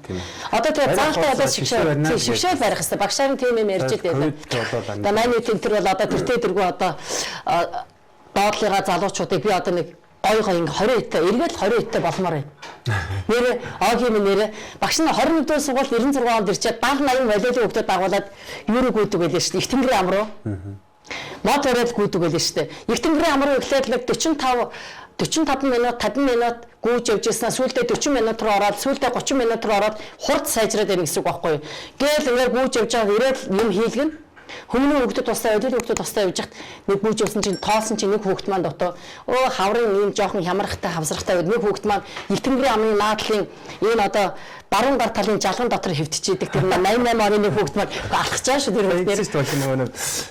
Би яг таны шав байхгүй дүлээх чинь. Тий. Залуу Монголд орж ирээд удаагүй. Жарахаа гэдэг үлээс манай Монгол байхгүй. Залуу Монголыг нэг шар хувцс өмсцэн. Гүүжсэн байхгүй дүлээ. Би тэгэхэд их хайс руу сургууль руугаа явж ирсэн чинь нэг цонхон мохон гээл хараа ийц чинь дүлээх залуу Монгол гээд гүүж явж байгаа. Тэр миний ерөөс зүгээр шүнх гээл гараад ирсэн. Энэ хүн ингээд чив чимээгүй гүүж идэм биш. Чив чимээ бэлтгэл хийж идэм биш. Гээл би хувь бэлтгэл рүү бүр анхаарч. Яг хүн орлогыг ороод төрнө гэчээр өөрснөө оролдлого хэрэгтэй. Түүнээс сараа төгс суун гэж яахгүй. Нэгдүгээр хоёрдугаар сайхан багшаар заалгаа сайхан болсон хүмүүс сайхан томроод өгдөг усуд байдаг байх. Ер нь бол хараа хүн сайхан хөдөлмөрч байх хэрэгтэй. Маш их хөдөлмөрч байх хэрэгтэй. Маш олон удаа давтах хэрэгтэй. Хөдөлмөр л хийж ижил хүн цалин өндөр авна. Хөдөлмөр хийж ижил хүн гой сайхан явна. Хөдөлмөр хийх хүн тэгэл байхгүй шүү дээ. Хичнээн сайхан багшаар юм заалгаад цаашаа өөрснөө хөгждөггүй зэвэрдэг хүн зөндөө байгаа. Өчнөө мундаг гавьяа шагналд төртсөн, олон улсын хэмжээний мастер болсон, спортын мастер болсон мөртлөө зөндөө алдаад явж байгаа хүн зөндөө байдаг. Тэр мундаг тоглодог байсан хүн бүхэн болоо заахгүй. Волейболыг бол хараа тодорхой хэмжээний тоглодог хүмүүс заадаггүй. Волейбол гэдэг юм чинь заах харагцаач баг заадаг. Одоо ингэдэг байхгүй энэ 4-р үсээс амар давталж энэ давталгаа заанд гардаггүй байхгүй тэр хүний гараас үнэхээр өөрөө мундаг холбогч байж байгаа үнэхээр мундаг өөрөө давтлагч байжгаад үнэхээр цаашаа явъя гэдэг бол тухайн хүнд юу суусан байх вэ гэвэл ерөөсөө л заа харах сэтгэл зүй байх хэрэгтэй. Сай тамирч чинь бас сайн шав төрүүлж чадахгүй. Үгүй шүү дээ тэр чинь арай энэ шүү дээ. Яахан тулд спортын мэргэжлийн сургуулиуд байдгийн. Спортын мэргэжлийн сургуулиуд заа харах гэдэг хичээл яг ч ордгийг. Яг ч тэр хичээл ордог. Заа харагч гэдэг хичээл ордог. Пипхоц гэдэг хичээл ордог. Сэтгэл зүй гэдэг хичээл ордог. Спортын түүх гэдэг хичээл ордог байхгүй юу? Энэ чинь яг ч тэр хүн 4 жил судлаад номын үзэст ногоотой шилийн угаад явж байгаа юм бэ. Утгаар нь үзээд явж байгаа. Тэр тоглогч нар бол дасгалжуулагч нарын дор ингээд өсөж хүмүүжээд тоглогч болоод явж ийм амар ялгаатай байхгүй юу? За тэгээд одоогийн ойлогийн ярилцах одоо сэдвүүн яг дуус хөндрөлж байна, дөхөж байна. Тэгээд таны бас нэг санал буюу юмдыг авъя гэж бодож байгаа.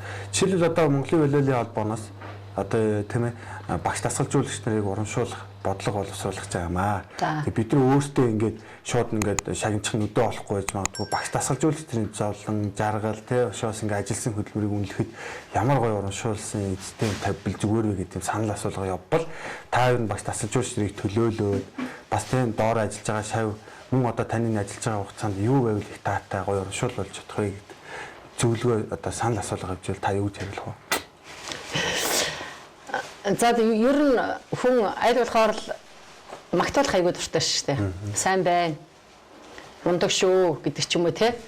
За тэгээ ер нь бол хийсэн ажлаа өндөрлөх л гоё ш. Тэгж бодож байна. Тэгээ хүн өөрийгөө магтаад явах ш, хүн өөрийгөө тодорхойлоод гүйх биш. Ер нь бидрийг удирдах дээд байгууллагууд жишээлбэл одоо би волейболын холбоонд хариалтай хүн тий Монголын волейболын холбоонд хариалтай хүн ерөнхий боловсролын 21-р сургуульд тариалтай хүн гээд өөрөө жишээ татаад ярихад өөрийгөө хүн тодорхойлоод явдггүй. Одоо зөндөө олон сайн ажиллаж байгаа багш нар байна шүү дээ.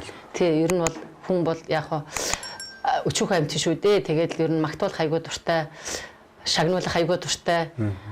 За тэгээд манай өнөөдрийн Volley Talk нэвтрүүлгээ маань 2 дугаараар тэгээд мэдээж одоо манай бас одоо Монгол улсын одоо ерөнхий хувьцатлын сургуульд бол нэлээд том одоо байр суурийг эзэлдэг Монголын волейболын салбарт олон сайхан тамирчдыг эзэлдэг олон сайхан спортоор хүмүүс ч одоо сайхан шав бэлдсэн юм хүндтэй зочин маань орлоо. Тэгээд би яг өөрийнхөө одоо хоолоогоор яг энэ багшийнхаа бас алдар цолыг бас хэлж өгнө бас миний нэг тэрээр шиг санагдаад нэг хэлмээр санагдлаа багшаа. Тэгээд төрийн дээд шагналын алтан гоц одоо хүртсэн Монгол улсын боловсролын сургуулийн клиник профессор, Монгол улсын боловсрол судлалын магистр, за биеийн тамирын тэргүүний ажилтан 2007 оны улсын мэрэгжлийн тэргүүний багш, 2006 оны нийслэлийн тэргүүний багш, Баян зүрх төр эдэрчүүдийн шигшээ багийн дасгалжуулагч, волейбол спортын мастер, тэргүүлэх зэрэг багш. Зэрэгтэй 2019 оны Монголын волейболын холбооны оны шилдэг дасгалжуулагчаар шалгарсан манай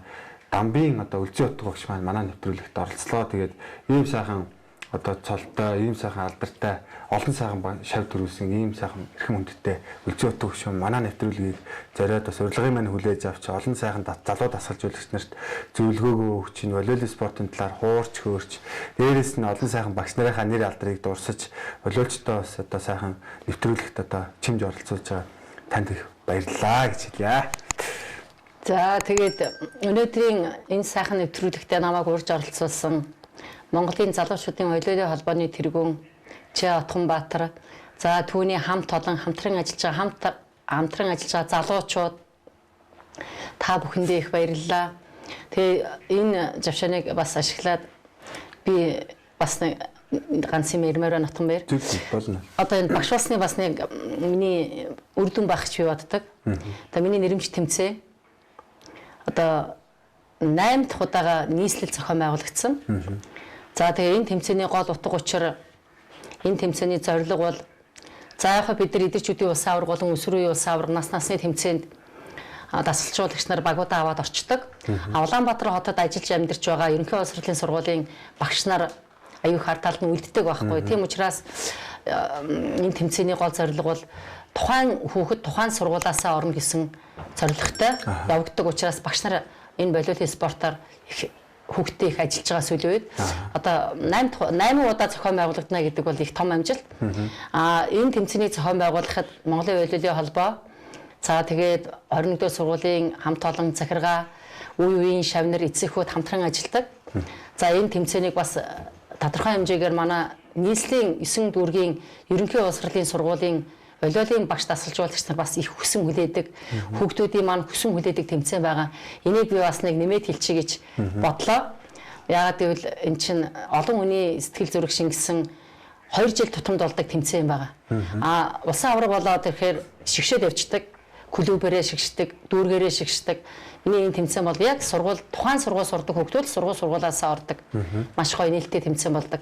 За одоо энэ жил 8 дахь удаага сая 20 оны 10 сарын 17-18-нд хийсэн байгаа. Тэгээд бас энийг хэлэхэд бас таатай байна. За тэгээд тэгээд өнөөдрийн манай дугаараар ирсэн хүндэт зочиндоо бас баярлалаа. Тэгээд өнөөдрийнхээ дугаарт оролцсон Үлзий утга багштай одоо намайг даг гэдэг ийм сайхан волейболчдын одоо хүсэн хүлээдэг уншихыг хүсэж байгаа сайхан волейболын намайг даг гэдэг Diamond Cove дасгалжуулагчийн одоо дэлхийд баг тамирчтай амжилтанд хүргэсэн намайг бас манай хамт олон зүгээс дурсаж байна. Тэгээд танд бас баярлалаа. За баярлалаа. Та нарт ажлын өндөр амжилт, сайн сайхан бүгнийг хүсэн өрөөё.